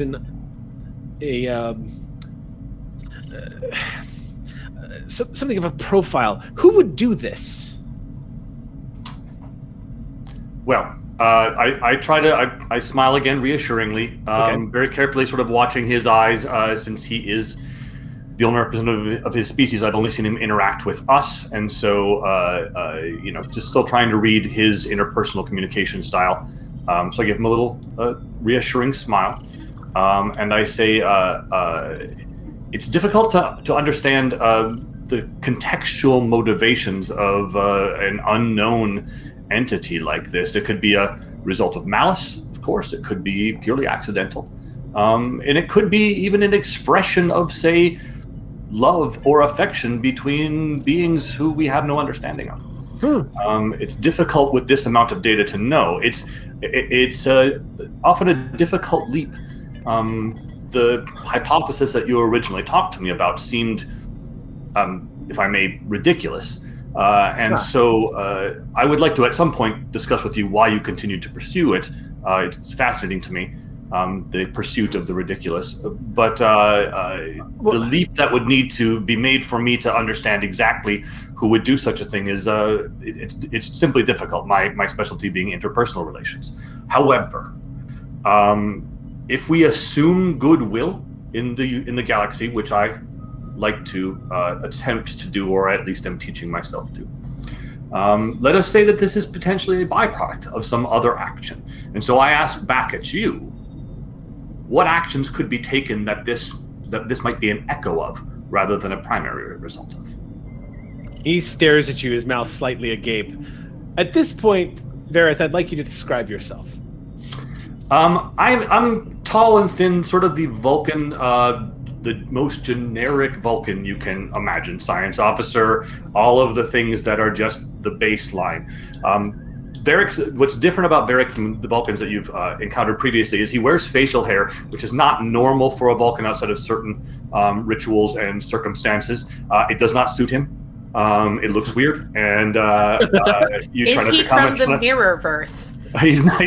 It's not a little smart goatee. It's a beard, but it's incongruous with the rest of his Vulcan nature. And he also has a habit of trying to echo emotional cues that he sees in others. His specialty is social anthropology, which is also not common. Normally Vulcans are pursuing more of the hard sciences. His specialty is actual intelligent being, interpersonal relationships and small group relationships. So he's often trying to tease out the interactions between small groups of people. His parents were ambassadors, and so the things that you see about him are that weird beard that doesn't suit him, and the fact that he will often smile in response to your smile, though his eyes don't smile along with his face. He nods and says, I hadn't considered that this might not be a case of malfeasance. I just assumed that hostile intent. I mean, if it's not hostile, I'm hung up on it, I think, and Yada has told me this numerous times. The attack upon my space station when the Ross first found me, it all just seemed a little too pointless. We were a subspecies. By subspecies, I mean to say that we were, in their mind, pre-warp. And yet these creatures invaded our space station to harvest our technology. That makes no sense to me. And I've never been able to let that go. I think they were specifically after something. Well, often the greatest destruction comes as unforeseen or unthought of consequences. You can't mitigate something that didn't occur to you. If they were in search of something different, the destruction that you saw may not have even been intentional. It may have been a byproduct that was not thought of or worried about. But yet incredibly destructive. I had not considered this. I just assumed. What secrets, knowledge, workings might your people have held that would be of interest to someone else? I don't know. We're certainly not as advanced as the rest of the species of the quadrant. We're such a relative thing. Please stop saying that. It seems like it gives you agitation, and it certainly isn't the case. The mind that I've encountered with you. Well, thank you. I shall rephrase. Our technologies and our knowledge of the universe has nothing to offer those who have been traveling the star lanes for hundreds of years. The only thing that stands out is our knowledge of subspace. We've developed technologies that allow us to study subspace, which we have happily shared with the Federation, as you well know. I can't imagine why else they would have been there. And perhaps it was creatures who are unable to understand the nature of asking. Perhaps they did not know how to ask you for your knowledge and so took it. It's possible. They were very large reptilian things. Very unfriendly. Very, very unfriendly. Sorry, it's a side question. Are the reptilian things, have you all encountered them in game? They had a fight with Gorn at one point. They were Gorn pirates, and that's who he's referring to. Okay. Gotcha. It was a the Starfleet file that's available for it. It would definitely indicates that it was not a happy encounter. In fact, one of the away team members was shot in that fight and had to be taken to sickbay. But yeah, but I know that he's talking about Gorn. Yes. And it is worth noting that the captain, the pirate captain of that Gorn vessel, was captured and interrogated successfully by the captain, and there was nothing conclusive to state exactly why it was that they were there, except that they thought they saw an easy mark. But judging from the fact that Yugos is bringing this up again, it doesn't seem like he's convinced. He seems rather fixated on it. So can I dig into my knowledge of the Gorn society and interpersonals, given my background, and see if I can mine that for any clues? Make a reason. I would call this a reason science roll. Oh, that's a lovely one. Yeah. So my science is 5 and my reason is 10. So actually, let's switch that. I'm going to say insight and science, which is even better. So you should... Insight's an 11, so it'll be 16. And you are also getting your focuses are activating here. So if you roll a 5 or lower, you critical on this. Okay, cool. So roll a d20. Unfortunately, that is a 19. Apparently, Gorn is not somewhere I've spent a lot of time thinking about. Yeah, you didn't really study that. Yeah. Is that only one dice? Don't we roll 2? That was only there was one die. You roll 2d20. I roll 2d20. Well, that will be helpful. Yeah, sorry. So that one's a 1. So that's so you crit. So we got a crit. Got a 19 and a crit. All right. Well, you only needed 1 success. So you dodge a complication, but you land a crit on your first roll of the game. All right. And we got 1 momentum from that. So. Yeah. So specifically, what question were you asking? So I guess I was looking back. If we're looking at, he's concerned or agitated by the fact that it seems a purposeless crime that was made toward his people. I'm trying to think about, from what I know about Gorn society, Gorn piracy, anything in the interpersonal relationships of Gorn. Does it seem likely that they would be that opportunistic, or would it be more likely that they're more mercenary, maybe under someone else's hire? Mercenary Gorn are very, that's definitely a thing. Gorn themselves tend to be pretty isolationists, pretty hostile to people coming into their space. Not coming into their space, but going to other people's spaces. Not overtly aggressive in general, don't like you coming into their space. Gorn piracy and Gorn pirates is actually a lot more rare than you would think. And opportunists, hard to say. It's more likely that a Gorn would be following instructions or orders, which I'll go ahead and give you without having to spend momentum. The report that you read about the Gorn indicated that they were actually part of an organization that has supposedly since fallen apart. They were following orders from a faction, a broken faction of the Orion crime syndicate. It was now kind of on its own. However, over the course of the mission, the USS Ross actually helped dismantle that. That shard of the crime syndicate was actually under the command of, then at the time, a changeling from the Gamma Quadrant.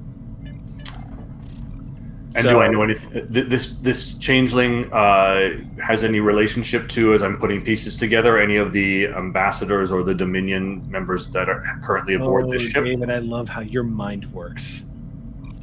Go ahead and make me an insight science roll, and I'm setting the difficulty at 5. So again, 2 dice? 2 dice, but the difficulty is incredibly high. You need 5 successes. So this might be in time to start spending that momentum. The momentum that we're talking about are like little poker chips you get, or in the case, we actually have little counters. Those are available to the entire party, and you can spend them like currency to show the competency and skill of your officer to sort of alter the narrative a little bit. So, if you'd like to explain it, Sam, help your old coach. Yes. So we currently have 6 momentum, and the way it works is 1 momentum for 1 additional die, another 2 for a second additional, and then another 3. So one would spend up to 6 to get up to 3 additional dice. So we have all of that available. You also have your daily, in effect, determination. If there is a value of yours that is relevant to this role, like we saw the ambassador make at the beginning of the session, then you could call upon that for 2 automatic successes. For a sense of scale at difficulty 5, I do often want to do that. Okay, so a couple of things I want to bring to bear as well. I have, one of my talents is collaboration in science, and so I feel like that's exactly what I'm doing right now with the doctor. So that gives me, hold on, I've lost it on the rules here. To spend a momentum to let an ally use your score in a discipline and one of your focuses. So were they to assist you, they could use your science roll and your focuses, which they probably don't have those foci. No, he doesn't. So yes, but I'm not sure if that... I'll let him assist. Okay. His science score is the same as yours. However, he does not have the foci that you have. Yeah, and my focus include understanding the enemy, which I think this might be a good one for. Xenopsychology. You've got all the juicy stuff. Yeah, and one of my purposes is clearly our purpose is not to control each other, but to understand each other and ourselves. So that's a value. If you want to call upon your value, you get to do that once a game, and that'll give you an automatic 2 successes. Okay, let's call upon the value. Okay, so I will let you. 5. Actually, hold on one sec. I honestly think your second value is more relevant here. Okay. So I don't believe you. You'll have to say it aloud for the class. My second value is that Starfleet is best positioned to gain the understanding that might unite the galaxy. Oh, these are such good values. Yeah. Okay, so we'll use that one. That's 2 successes. Yep. And you can still get 2 extra dice to roll if you want, so you would be rolling a total of 4. And to getting those 2 dice, I'm sorry, I missed that piece. How do I do that? We spend the momentum, the poker chips Eric spoke of. 1 chip for 1, 3 chips for 2. Do I want to burn that many of our group momentum to gain 2? I can gain 1 and then maybe leave some behind. Well, if we overkill a roll, then we will get them back anyway. Okay. So as long as we are consistently acting in our areas of competence, if Olin uses words, or Diala uses words, or Exio uses words, or I use words, or our doctor throws something at someone. Yep. Perfect. Okay, so I will spend those 3 then to gain 2 more. So I've got 4 total successes already. Okay. Oh crap, we are the words crew today, aren't we? Hey. They were like, hey, let's put the USS Ross on a diplomatic mission. Bam! Words crew. Watch them successes fly. All right. So they will be for dice, so you'll be rolling 4 dice. Total. Gotcha. It won't be autos. Okay, so not autos. So we still have 2 auto You successes. have 2 but I'm rolling autos 4. and then 4 dice to roll. Anything at your science rating or lower. Gotcha. And this particular science rating is 16 for insight and science. Go ahead and make your roll, and your focus is apply, so 5 or lower is a crit. So that's 3 successes, and 1 of those is a crit. So Then One of total those of is 4. So that gets us to 6 before the assist. Did the assist come in, Eric? let me roll for Ugos. I haven't had to pull up Ugos's character sheet in so long, you guys. I love rolling for Ugos. Here we go. All right, let's find out if he came through. I roll a 19. He does not come through. Ugos is staring at you, kind of just like. He's giving the best. By the way, quick sidebar, just a Shield of Tomorrow reference. The best "what the f is happening right now? I don't understand this" look I've ever seen in the history of tabletop RPG is the face Gina DeVivo made when I was trying to introduce Taliesin into that crossover episode, where Gina is just like, "What the hell?" It's brilliant. I highly recommend you watching it. Ugos is just kind of staring, kind of like, I don't see where you're going with this. So he's not going to be able to assist, but you already blasted past the difficulty number. Yep, we're back to 4 momentum. You made back 2 of the 3 you spent. And at the same time, as I see his sort of incomprehending distress, I try to make. I've seen him try to comfort himself with a gesture. I try to mirror that gesture that he's used to comfort himself. You put your hand against your. Okay. Here's what your brain does. Your Vulcan brain begins to make the connections. If what he's saying is true, and there is any credence to what he was postulating. This Gorn acted on orders of the pirate organization of which he was a part of. We know now that the leader of that pirate organization was a changeling. We also have on board currently the Dominion member that answered to that changeling specifically. That changeling very likely gave the order to attack that station if it attacked at all. In fact, why were they taking such an interest? It is a curious question why they were taking an interest in the Jashashian people to begin with. Yes, there are links here. Where do they go? Well, It's hard to say. But a person who might know the answer to that question is on board our ship right now. In fact, on board. Under the purview of our captain. Vorta Ambassador of the Dominion is currently on board. And that's Nodrin, yes? Nodrin, that's correct. Yeah. All right. I'm going to thank the doctor. Doctor, this has been this conversation with you has been most fulfilling. I let him know that I have a hypothesis of my own. It is not on its face as ridiculous as your initial hypothesis. However, in the spirit of your pursuit of that which you had little evidence for, right, I'm going to take this to the captain and see if I can further my hypothesis following your example. And I give him what I think is the warmest smile I can imagine back to him. And Vulcan turns on you. And you exit. And we do a quick cut to both the Ambassador Olin Majanil and Lieutenant Dahl stepping into 10 forward. And the first thing you see is a very large crowd of people gathered here. Many of them are staff, Federation staff that has flown out here from Starbase 621 on the Ross. You see Solon at the bar, very busy. They look very busy. I know you want to know what is he wearing? I know. You want to know what Solon's wearing, but Solon is at the bar. Xander's not here. We have to ask on his behalf. Solon is at the bar. You see Garrick is in here. And Garrick is sitting at the table with that very familiar smile on his face across from Nodrin. And you can tell you and Lieutenant Dahl, particularly you, Lieutenant Dahl, who you can feel and actually hear the thoughts coming through, and you, Olin, who are immediately like being peppered by the emotions of the room. This place feels like a saloon. And on the other side of that room is a Cardassian who is a former member of one of the most secretive black op branches of the Cardassian government, loyal to Cardassia to an end. So much so that turned against the Dominion the moment the war broke out. And across the table is the Vorta, who you, Olin, And you two would know this just through Olin, Lieutenant Dahl. This Vorta is one of the most vile, smug son of a bitch Vorta that has ever walked. And the two of you, the moment you walk in, can feel that there might be a fight on the verge of happening any moment now. That's what the emotional wall that hits the two of you. Garrick is smiling at the Vorta, and the Vorta is smiling at Garrick. And we're going to pause right there. We're going to take our 10-minute break. So we'll be back in 10 minutes. And we'll open on 10 forward, and we're going to see what Lieutenant Dahl and Olin Majanil can do. Because right now, despite all the incredible successes you've had at the negotiation table, now you're in a bar, and it's a little bit different. We'll be back in 10 minutes. Don't go anywhere.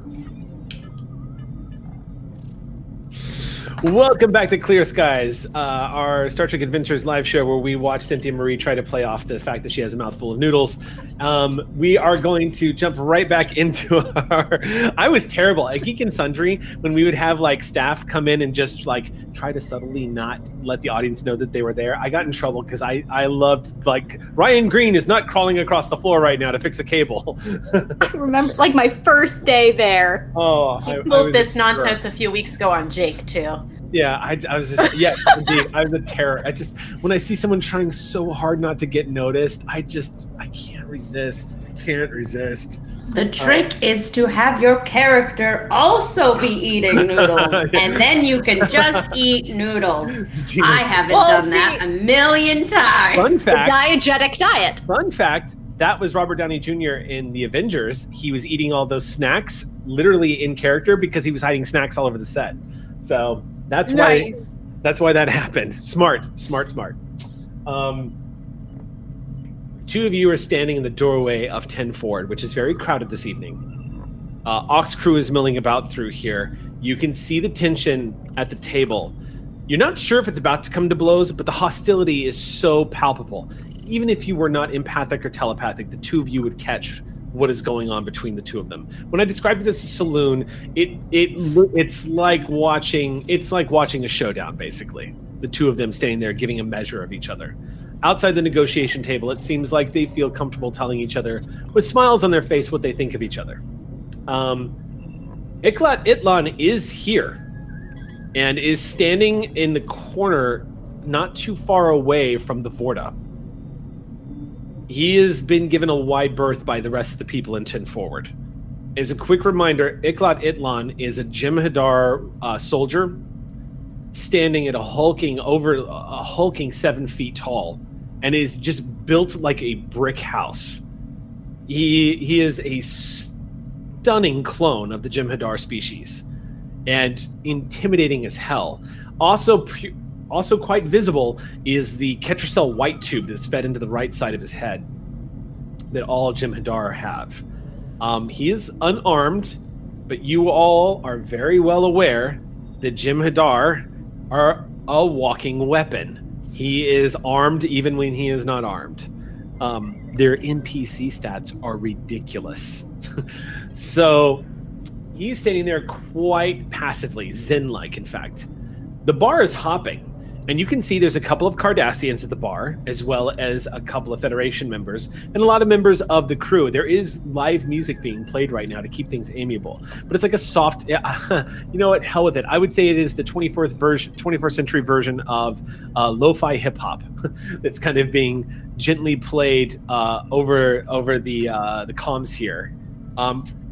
Possibly a Solon selection. You know that Solon has very exquisite tastes. Okay. So we know what you want to know.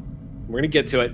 Solon is a tall, swimmer's-bodied, muscular, gender-fluid Vulcan with long black hair that goes down to about their waist. Currently is wearing a deep, dark purple vest with silver lining, and attached to the vest itself would be sleeveless except for lace.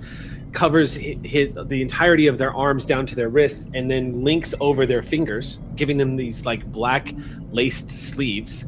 And they're wearing what looks like a dark purple silken skirt tonight. that is also laced in like silvers and golds. It's very similar to the outfit that you previously saw Solon wearing, but this one seems a little more high societal casual.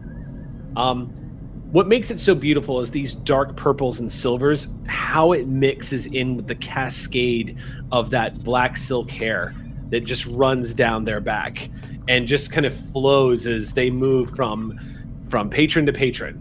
It's almost like they're so aware of the weight of their own hair and the way it moves as they move that it's part of the dance as they slide from patron to patron, giving them this like ethereal look.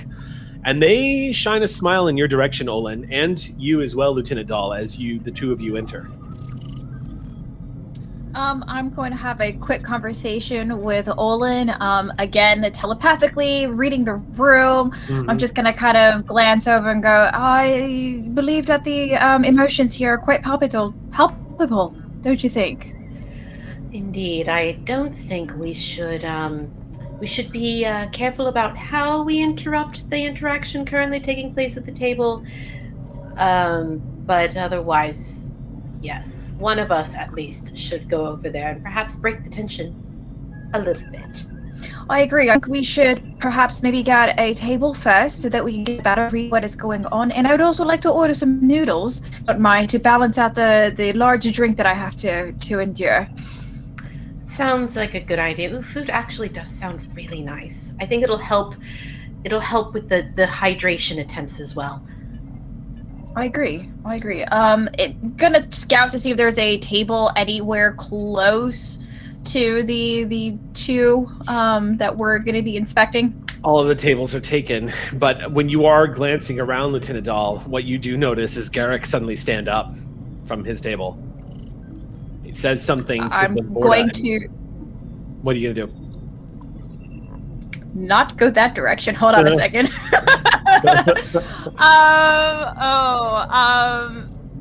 How's the bar looking? Is the bar a little bit like the bar's popping? Saturated? But Solon looks like he looks like he's making his way over to your side, and she's probably gonna flag y'all down. It looks like she's looking in y'all's direction.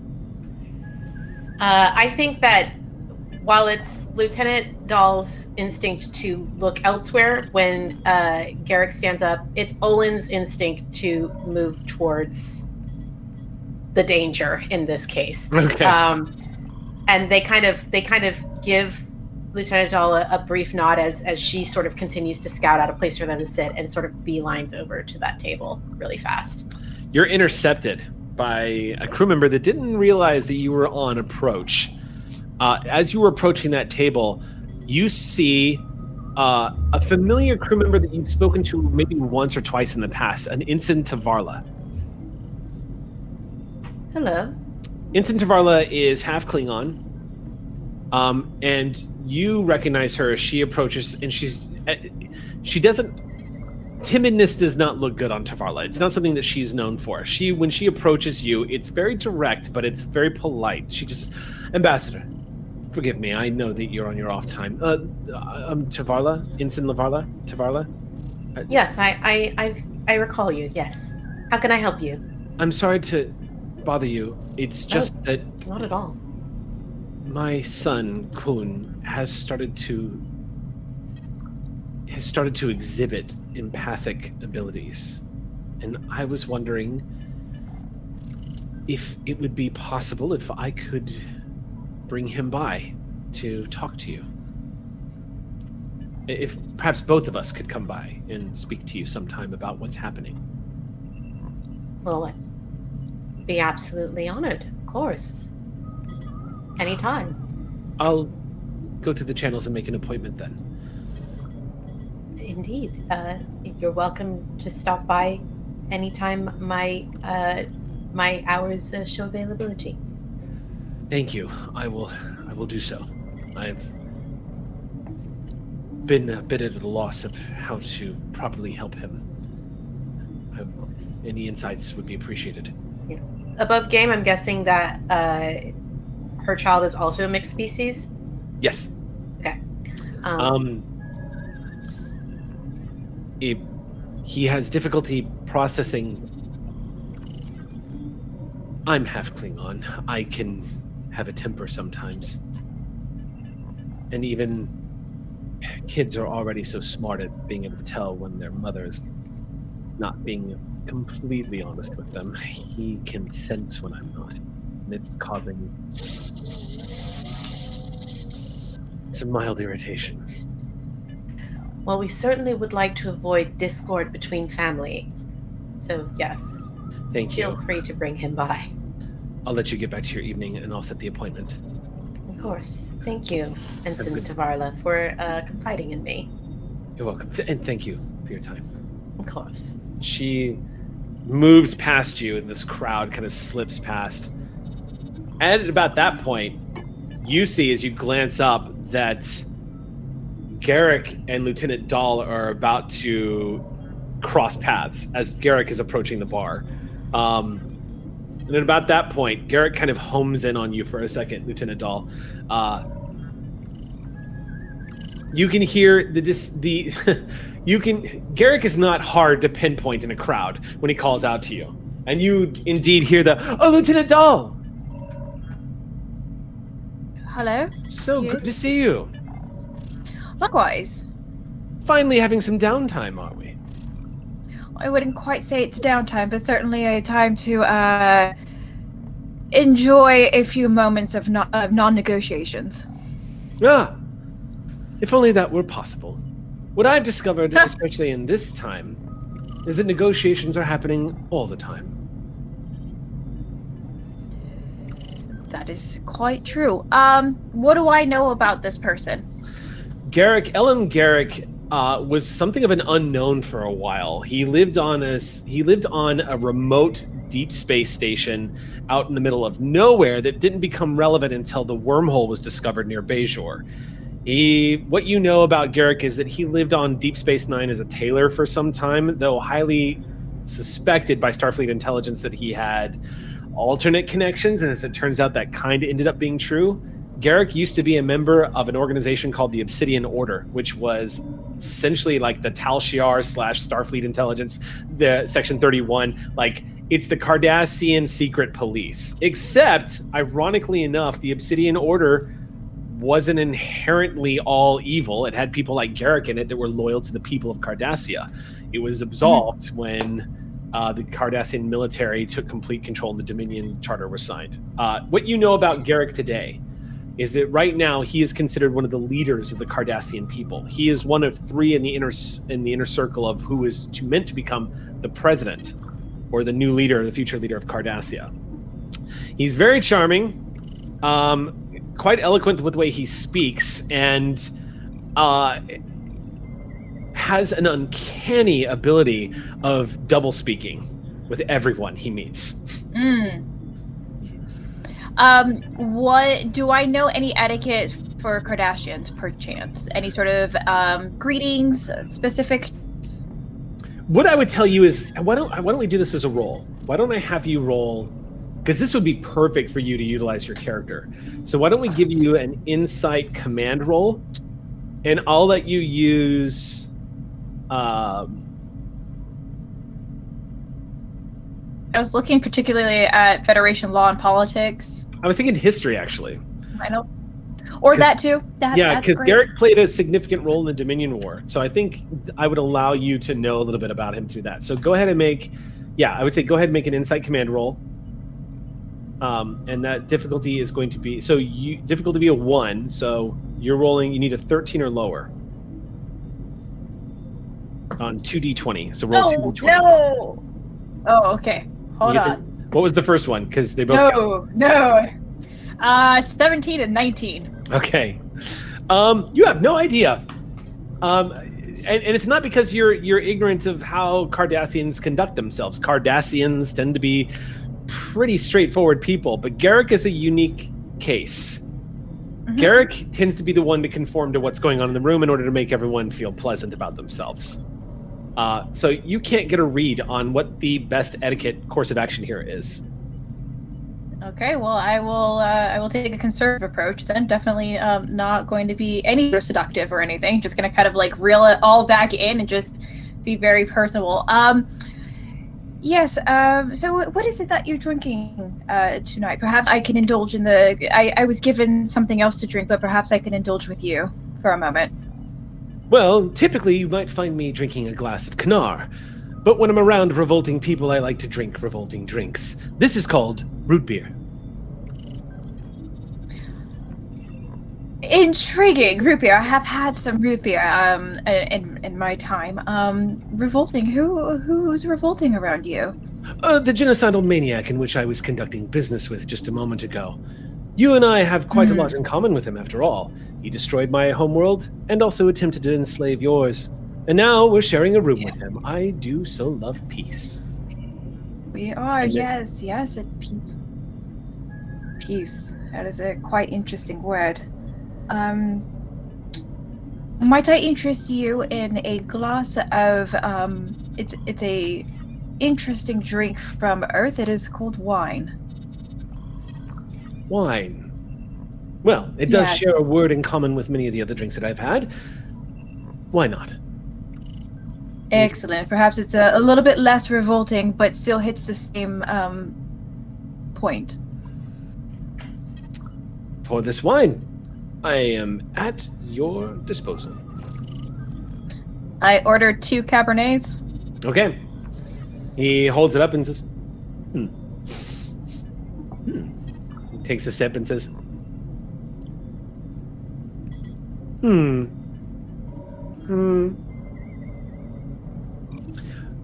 Earth drinks tend to want to be something more than they really are, don't they?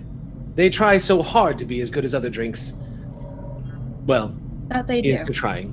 And he takes another sip. Well, aside from formal present company, how are you finding your surroundings? If I can be honest with you, and I know that's something you would appreciate, being that it would save you time from having to read my mind, I actually find myself somewhat in a good mood, all things considered. We are close to having Dominion reparations, and it might be nice to rebuild a skyline that doesn't look like the hulking skeleton of the days of old. Interesting. Is there anything that I can do to help you in your evening, or perhaps in your stay here? Yes, just one thing. He leans in and gets this wicked clever look in his face and says, "The ambassador, Olin Marjanil. I'm very fond. And as much as I would like to see it happen, perhaps you should ensure that the ambassador doesn't harm our Dominion friend upon meeting them. He does like to tell that story from time to time." I'm gonna glance at Olin, and I'm gonna try to get a read on Olin. Olin, so this is an interesting moment because making eye contact with somebody across the room, normally, like, if this was another game, you wouldn't know what was going on. The two telepaths immediately making eye contact, however, you can sense that Lieutenant Dahl has been... How else do I put this? They know. She looks at you from across the room. It takes you a split second. And then you see Garrick lean out from the side of her and just raise a glass of wine to you.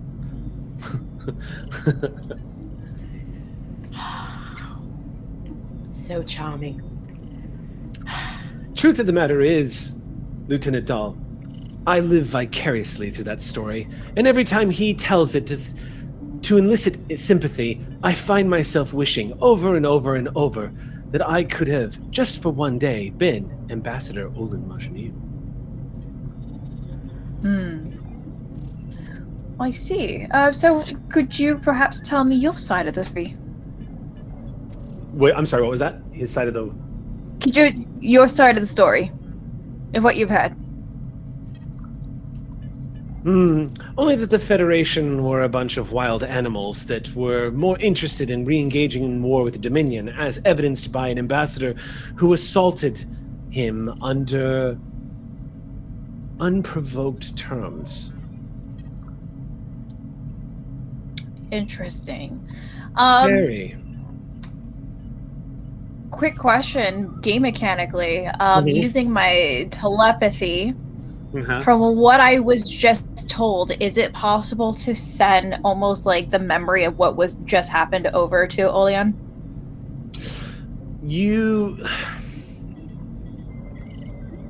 That is something you could do, but it's not something you could do like across the room. This is more of like, think of Deanna talking to Moxana. You can have conversations, but using like the images and whatnot is more of like that's closer to like a mind meld. Okay, no problem. Just wanted to check where I was at baseline.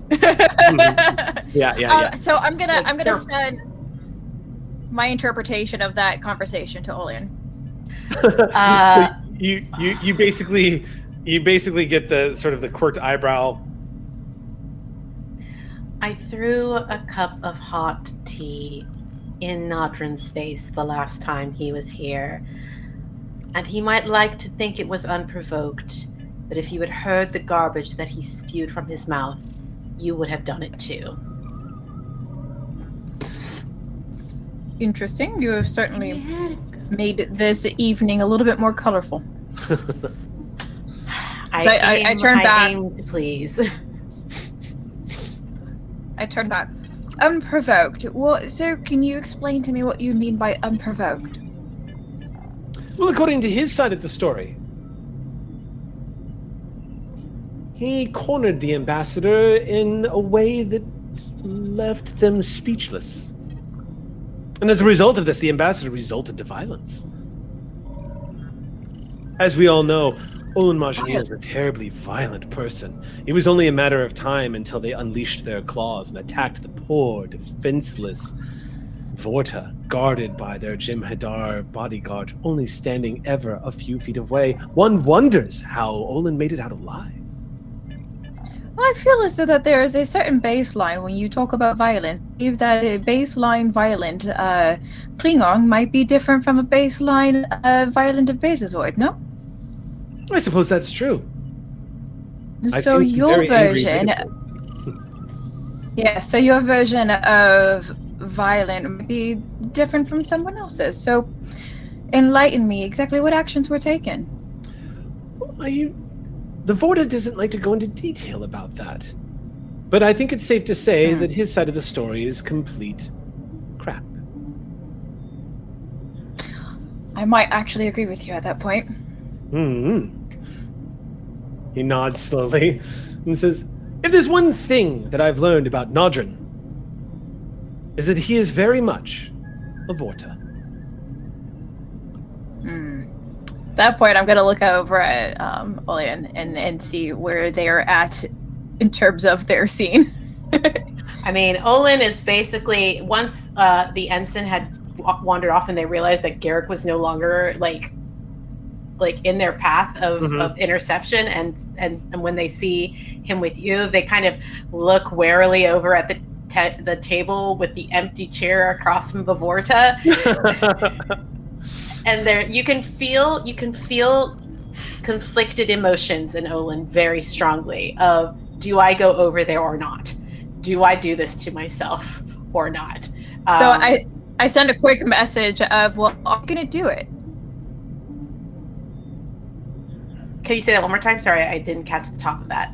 But are you going to do it? You can sit with him. I'm not sure. It feels like it's inviting disaster, but I'm never going to be able to move past this unless I manage to get through one interaction with him wherein I don't want to smash his face in. So let me reiterate what I just said. You should probably sit with him. Lieutenant Dahl is a chaos.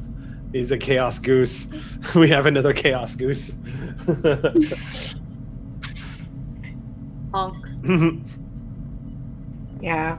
I think that if he's still sitting there, at the very least, Olin is going to try and catch the bot, like Iglon. I can never say his name correctly. But the Jem'Hadar's eye, just kind of get a read off him. Okay. Ilkat et Lan. Like a sick cat, Ilkat et Lan. And Lan. Okay. Okay. I don't know. I have weird mnemonics, all right? Listen, if it works for you, then it's not that weird.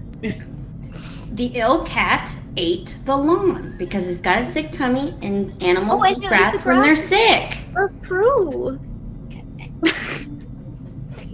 But yes, I think that as Lieutenant Dahl continues her conversation with Garrick, Owen will slowly kind of start to make their way over to the table, bearing the unbearable Vorta.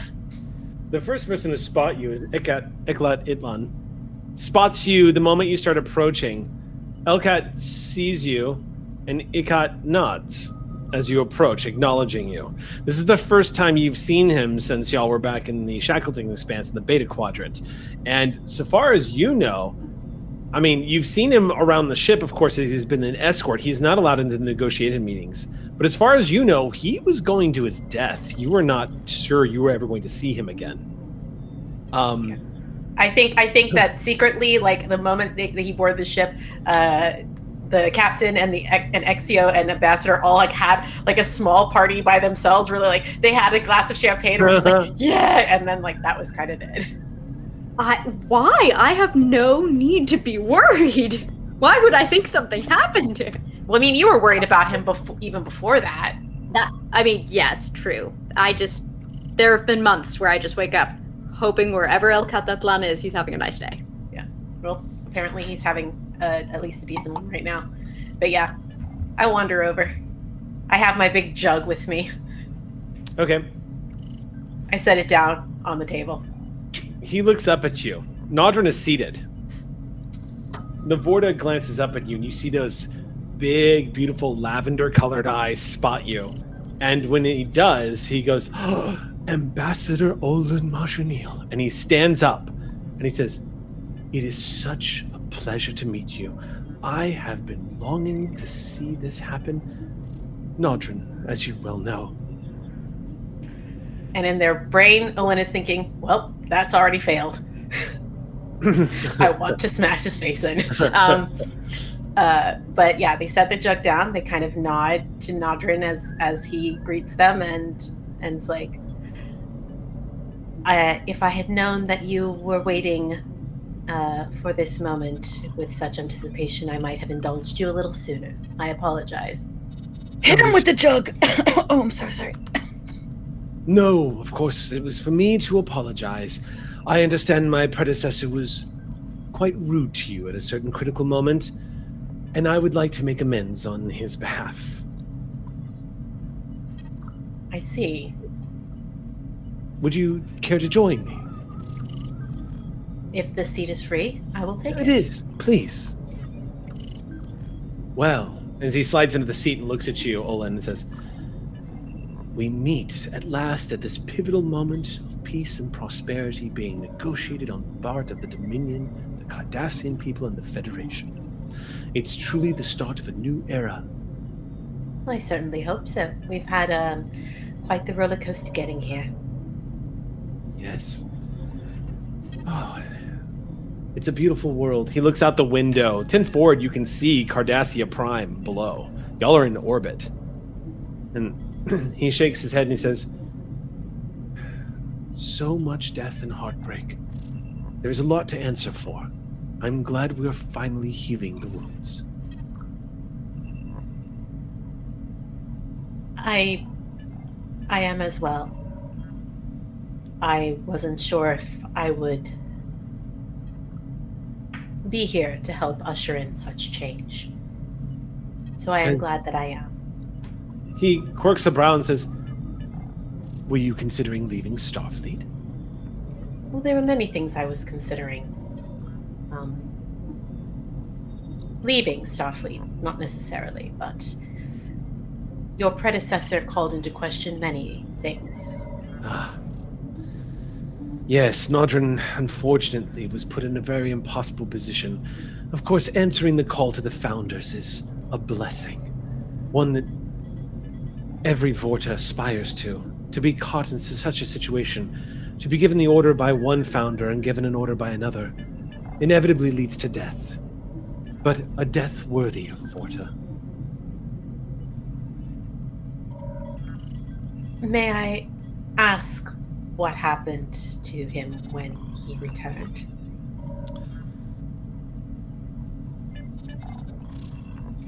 You see him, he hesitates for a moment and says, of course. Well, my predecessor returned to report the mission was accomplished and returned the founder to her rightful place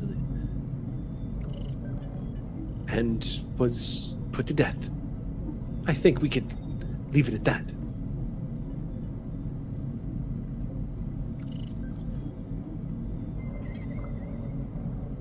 I understand that the process of Vorta, the way you are conceived and created, is not an uncomplicated thing.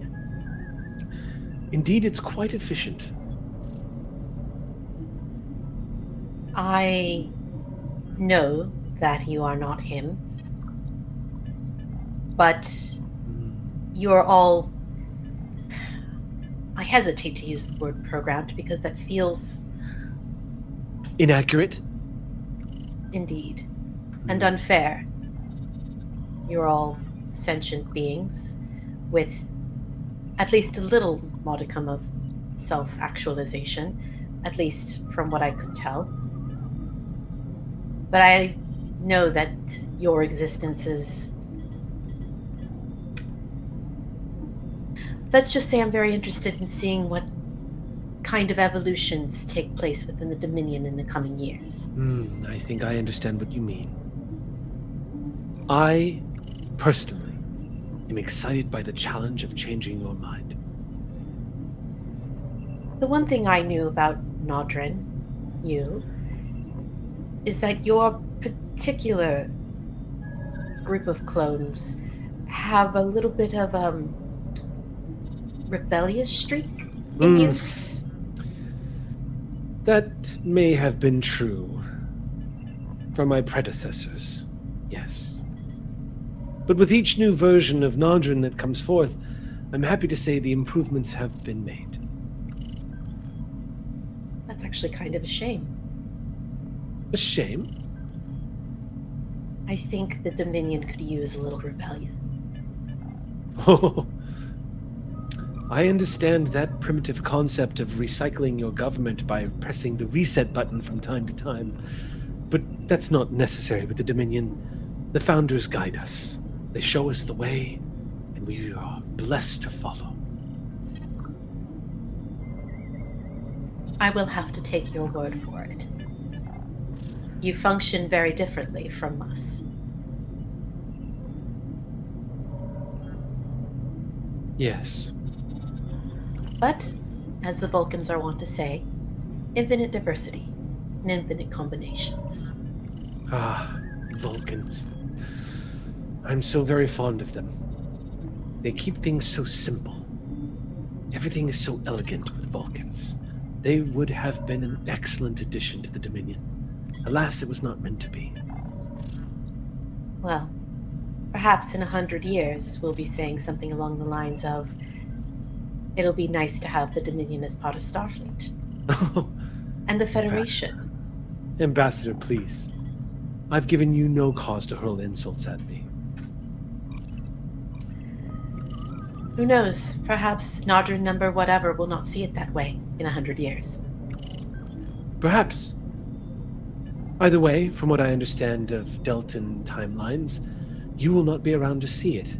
And while there will be Nodrin for the next hundreds and hundreds of years, the Dominion will endure, and these reparations will be, as they say, a penny out of our pockets, until eventually our fleets are restored as they were once again, and we will once again find the Alpha and Beta quadrants in a state of discord. We play the long game, Ambassador. Peace is good for now, but as far as I'm concerned, you're reinvigorating the soil for when we come back one day.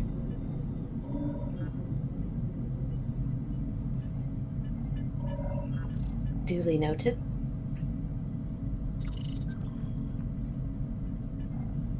Let's hope we've all evolved past that point.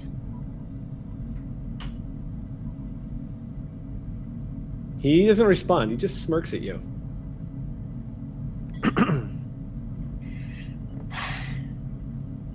Well, I shall leave you to your evening. Thank you for this opportunity to set a new record with you, and I look forward to working with you in the future, Ambassador. Of course. I will see you tomorrow. May I shake your hand in friendship? You may shake my hand. Friendship is yet to be determined. I will accept that. And as he rises, I'm going to spend 2 points of threat.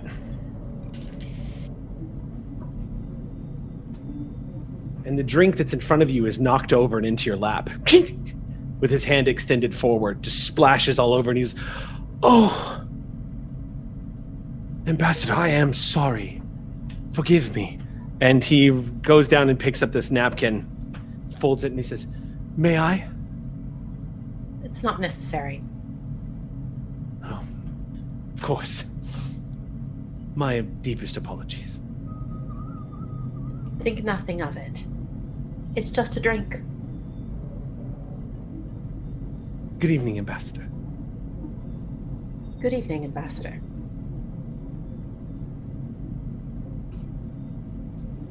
And Dolan stands up and walks away. All right. It does not give a single ounce of mind to their wet uniform. Okay. You move down the ramp towards the bar, and you see Garrick is still there with Lieutenant Dahl.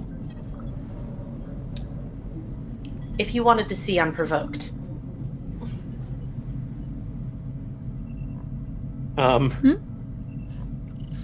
Garrick grins and raises his glass to you and says, "Your sacrifice has been observed and noted." Yes, well done. It makes him feel better about himself. He can have it. I really don't care. Yes, indeed. It'll be interesting to see how many Nodrons they go through as they continue to make fools of themselves. The number is infinite, I imagine. We'll all be long dead. But in that time, think of all the gratification we'll have of how many we get to watch die. And he raises his glass. Well, I don't necessarily take any pleasure in that. It's important to find hobbies you enjoy, it counts. And then he sips. And that is where we will leave you bombed and forward. Just to push things forward a little bit. The negotiations wrap the next day. With a resounding success, the Dominion indeed concedes to give significant reparations to the Cardassian people to help rebuild. The concessions that are asked for on behalf of the Federation for these puts the Federation in a bit of a difficult position. The Dominion wants, in the next 5 years, to begin opening up trade between the Federation and the Dominion. But after a period of 5 years, they are willing to stay within the Treaty of Bajor and not enter the Alpha Quadrant for that time. However, they want assurances that the door will be open so that they can start making those connections once again. Dominion wants to do it. And the Federation has decided to concede. And the reason why is because the Dominion said, "We will give you money if you give us friendship." And the Cardassian people ended up staring at the Federation saying, "Are you going to say no to that?" And Garrick was the only voice of dissent. However, he was overruled, and the Federation has decided that in 5 years' time, they will, in a very limited observed capacity, allow Dominion trade vessels to be escorted through Federation space. You can bet that the moment Olin got off that call with Starfleet, they flipped a few tables, but that's okay. Yeah, you probably, Olin, no joke, you probably ended up taking a call directly with Azalius Jat, the Secretary of the Exterior. Azalius has told you directly that no one in the Federation is happy about this, but the Dominion conceded to the escort, the limited number of trade vessels, all of that. They also consented to being fully scanned. Specifically, anybody coming in from the Gamma Quadrant has to be tested to make sure they're not a changeling. Really, Charlie Brown? We won't pull away the football this time. And in That return, being said, Olin 100% filled the captain in on that conversation, especially the "we'll be back." The overt threat of imminent war? Yeah! Oh, it isn't imminent, Axio. It is when you live forever. I will be alive for this, Captain. Just letting you know. Well, that does sound like a you problem. By that point, you'll at least be an admiral. You'll have a lot of power. And then you'll be able to say no to bad faith offers of friendship. Please. turbolift doors open, and your yeoman steps onto the bridge with a couple of data pads in her hand. Comes down the ramp around the corner and approaches the center chair. Says, "Captain, I have a few reports for you here." Thank you, Shante. You're looking well. Thank you, Captain. Yes, I've been taking some time off. It's been good for me. Taking that sick days as they were. Yes, of course. So, a few things that I needed to run by you, Commander. If you don't mind, I'll make this pretty quick so I don't take up too more of your time. Lieutenant Alejandra Vasque is formally requesting permission to. She wants to have a friendly martial arts tournament on Holodeck 3 this week. Right, Vasquez is tactical. Yes, I remember. Vasquez, yes, that's correct. I told her I would run it up the flagpole with you and see what you thought, Captain. It's not pressing, but there is enough downtime right now. What martial art? It's, as she put it, bring your style to work day. Oh, no. I'm going to need a scope, because some things result in broken arms and keeping Mackrell from being bored. Some martial arts somehow involve hull breaches, and you do not want to know how I found that one out. You see Mackrell's name's already signed up for the tournament. Oh, no question. No. She says, I'll return the note that the tournament will need rules. But, lovely. Just things that don't put holes in my ship. I like to think I'm not the sternest captain in Starfleet. I like to think there's room for growth on that particular dimension, whereby I might make your lives further hell as I progress in seniority. And yet I do find myself asking this one thing. No holes in my ship. Oh, okay, Captain. I'll see to it. What else? Only one other item on the list today. There is a member of the crew. I'm not sure if I'm pronouncing it correctly. I believe it's Lieutenant Verith, who is part of the science team and also part of the diplomatic corps. Yes. Yes. Well. Yes, I've been waiting for this message.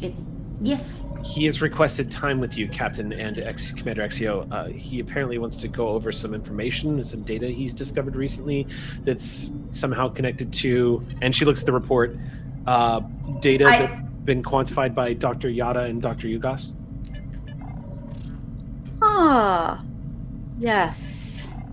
Apocalypse. Good. Yes, set the meeting. Reversible. Setting the meeting. She glances at the two of you as y'all are saying that and just focuses on her work again and then says, the last bit is the Vorta ambassador will be leaving the ship in just a few hours. Be sure to get me. I've barely had the opportunity to interact with him, and what's the point of all of this height if I can't dunk on him? Yeoman Shanto kind of, she giggles for a second and just, yes, Captain, I hope I get to be there for that, sir. It is only fitting you are.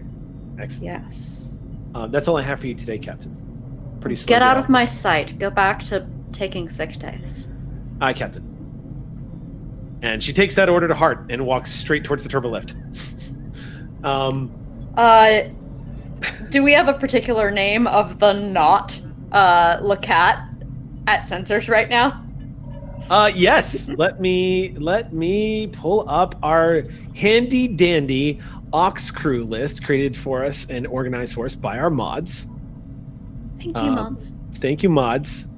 Elder mods command in chat in 5, 4. Yes. Let's see. Here we go. Currently filling the role of Jane Lacat at helm is Fawn Roselle. Or not helm, I'm sorry. This is science. Poor Vren. Nobody appreciates Vren. Not even the storyteller. Not even the person that plays Vren appreciates Vren. Hey, his wrist is fixed. He's fine. That would be Lieutenant Talon.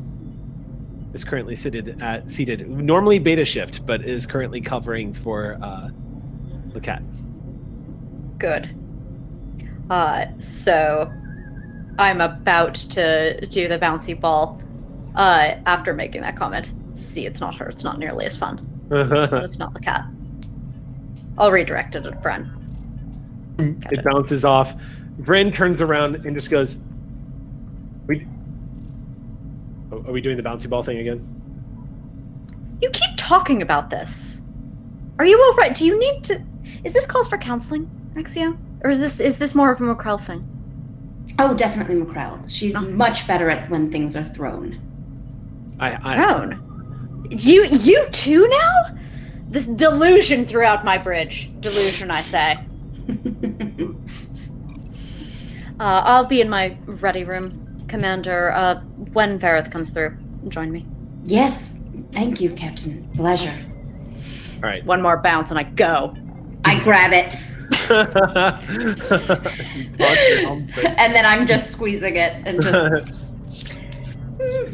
As you walk Exio, Vareth, your helmsman just leans forward and just, thank you, Commander. That was a good catch. You're going to have to learn to start doing that.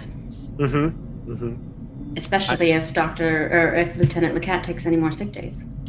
Yeah. Or grow eyes on the back of your head. Actually, I did tap into shipboard sensors, and I am monitoring. I just wasn't looking, but if you look here, and he swipes up, and you see an image of the bridge and the captain tossing the ball at the back, and I just don't think that's going to stop them, though. It won't, but at least you'll know it's coming. Yeah. And Vren swipes it back down. Tampering with internal security, forged footage. Continue. I like your forward thinking, though, Vren. Thank you, Commander.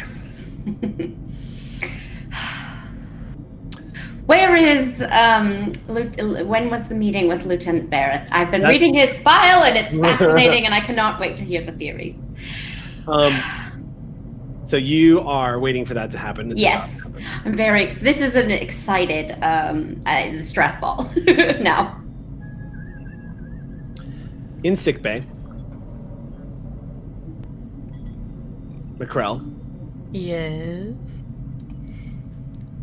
You are in the process of going through. Actually, let me ask this. Let me ask this. What does Mackrell do when it's quiet? I'd like to know just real quick, if you could just take us through what's Mackrell's like routine when people are not coming into sickbay. What do you see her doing?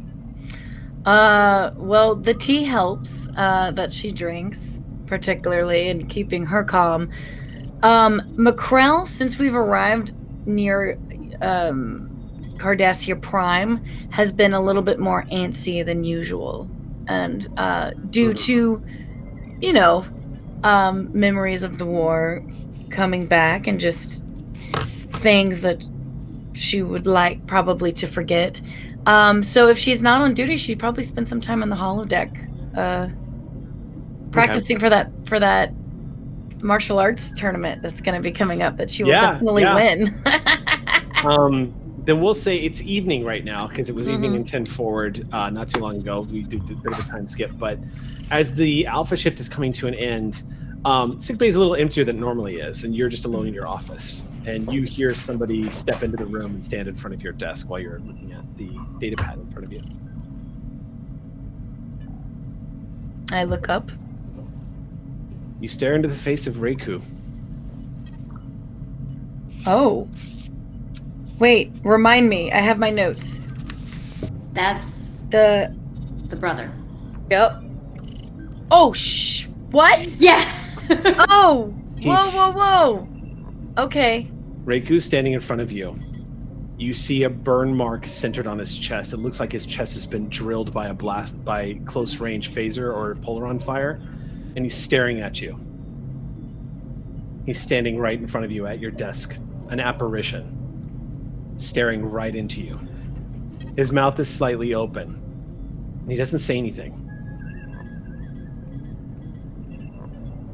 I stare right back. I feel like if Mackrell says anything, it'll like break either he'll, you know what I mean? Like breaking Your eyes eye get into contact. water as you stare at him. He doesn't move.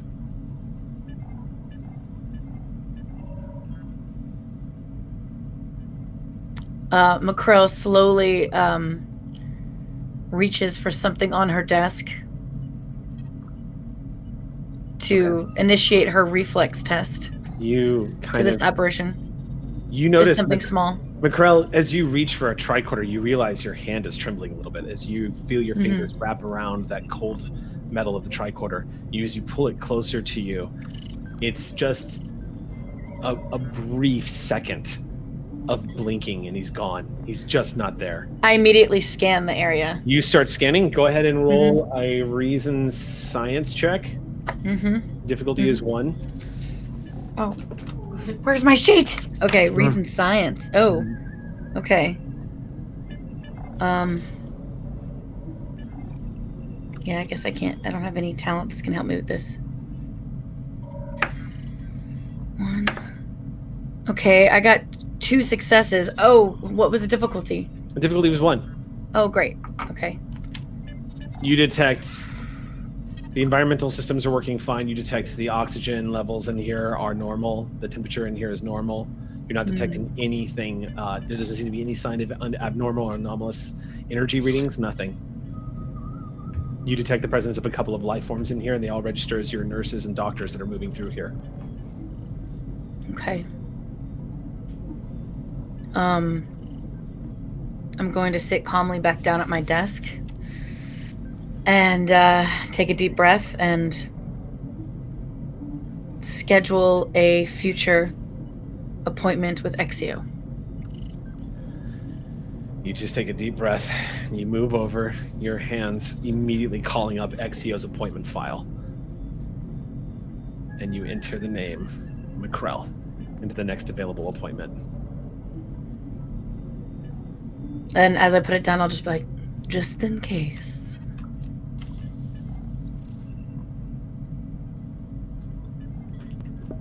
And it's quiet in the sickbay for a minute. I go brew another cup of tea. You notice your hands are still got that slight stress shake. And you pour a cup of tea. The ready room doors open on the bridge, and Lieutenant Verith steps in, seeing Exio and Captain Sull. Captain, Lieutenant. thank you for seeing me. Thank you, Counselor. Lieutenant. Sorry, out of game. Do I call her Counselor? Do I call her Commander. Sure. Commander. Commander? Yeah. Yeah. Thank you, Counselor Commander. only in office. Thank you. I think both of you spot another bouncy ball, but they're just fiddling with it in their hand to vex their commander. Do you require hydration, Lieutenant? I do have by the way, just so that we know, I have a talent called Constantly Watching, where I'm always alert for threats and get an extra dice. So if you throw it at me, just know I'm going to bring it. I love it. If Well- you throw that ball at me. Sol doesn't know. No, but do you require hydration, Lieutenant? No, thank you. I am well hydrated, Captain. Excellent. Any nutritional supplementation? No, thank you. I am well fed as well. Then courtesies are dispensed with. Please tell us. I'm told you have something about the potentially reversible apocalypse that isn't? Certainly. So clearly you've been briefed upon this sort of 5-year horizon particle fountain disaster theory of Dr. Yugas and Dr. Yada.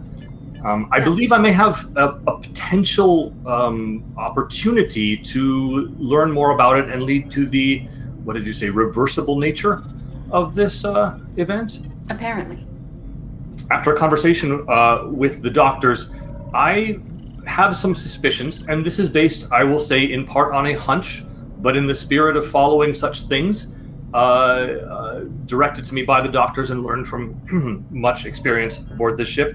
I believe that there is a possibility that the Dominion, and in fact, potentially even our ambassador aboard ship, may have had some indirect or direct involvement with not only the destruction of, I'm sorry, I forgot you guys' species. Jashashians. The Jashashian station, but also with the imminent apocalypse itself. It may be worth putting into the question of why the Gorn were sent there in the first place. Again, I return to cornering Vorta. He is still aboard, yes? That was my understanding. He is, yes. If he had left, I would be smiling. I also wanted to congratulate you, of course, all the officers on the ship for the seemingly successful negotiations thus far with the Dominion. I do want to point out, however, the coincidental timeline of Dominion trade and this potential apocalypse, in case you hadn't thought of it. 5 years is a interesting horizon for both of those things. I had not thought of them in confluence. I thought they were independently terrible things. But no, you're right. They could be synchronously terrible. If the Dominion has hand in both, it seems logical. So, by what mechanism do you speculate they could execute on this, such that they could take advantage of it on the 5-year time horizon? It doesn't seem apparent to me that living beings should have benefit. Well, the execution methodology is perhaps outside of my area of expertise. However, the connection seems to be through the relationships between the Gorn, their criminal organization, that criminal organization's commander, and then back to the Dominion itself through that chain.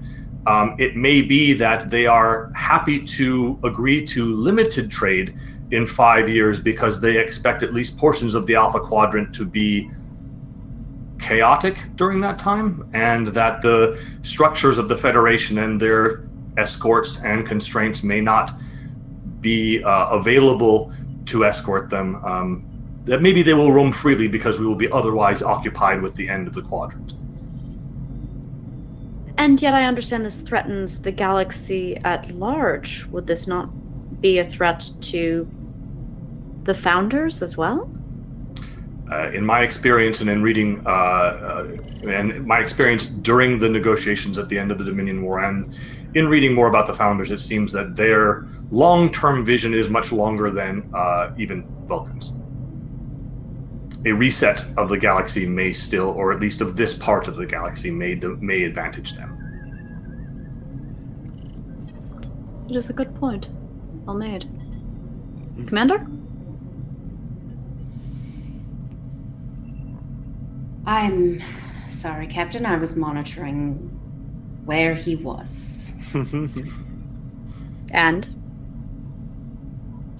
he still looks smug as ever. I imagine today and what the Federation has agreed and the things he mentioned to Olin are less hypothetical, and I tend to agree with Lieutenant Vareth that...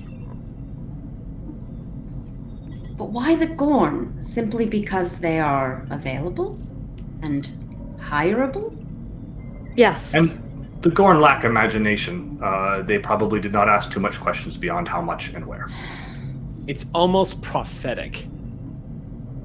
if anything can be said about the alignment of the universe and how sometimes one thing leads to the next, or the timing is just mind-boggling, you receive an indication of a return message.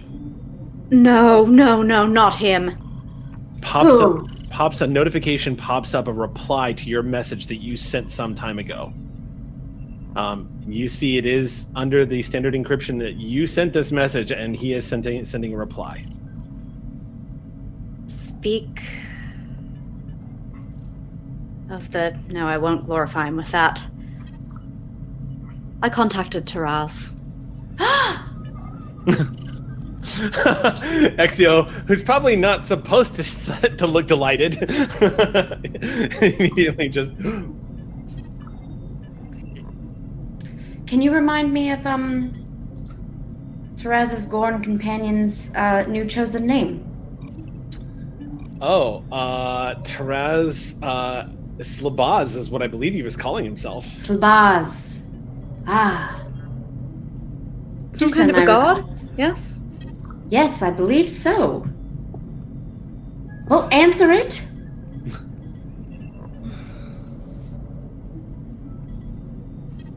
Bink. It decrypts after a few moments, and you see it statics, and it comes through, and you can tell something is wrong the moment you see his face. The charm, the panache, it's not there. You see a very dour-looking expression on his face. You also see one or two new scars. Taraz, the Orion, and all of his handsome glory looks rather worn and concerned. And you see he like situates, it's like somebody fiddling with the webcam, and he kind of situates it for a second. He goes, all right, Azuri, hopefully this is going to reach you in time.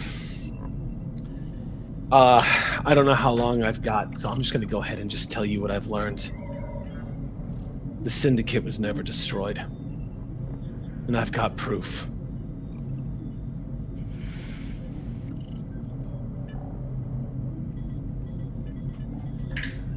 And that's where we have to stop. I don't think we need a distress call anymore.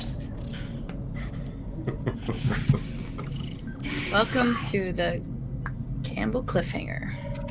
Yes, welcome. Hi. Yeah, welcome. Ready your grip strength. We live here now.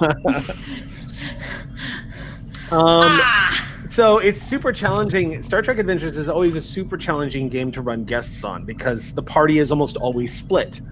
And so scene bouncing is kind of the name of the game. And you guys did great. Thank you so much for playing with us tonight. It was so great having you guys. It was so kind. What's that? It was so kind. Thank you for it. It was so much fun. Yeah, it was a blast. We'll have to do this again. So much knowledge and intelligence and so much chaos. Yes. Well, y'all's characters are now officially part of the crew, so whenever we can have y'all back, it would be great to have y'all back again. You know where to find me. Yeah. I do. I need to go get my uniform. Yeah.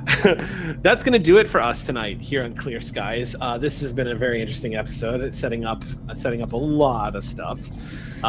Catch us back here again. So, just as a quick reminder to everybody who's watching, we are not going to be back on the 12th. We will be back again on the 19th. So July 19th, we will see you then. Until then, my friends, hailing frequencies are closed.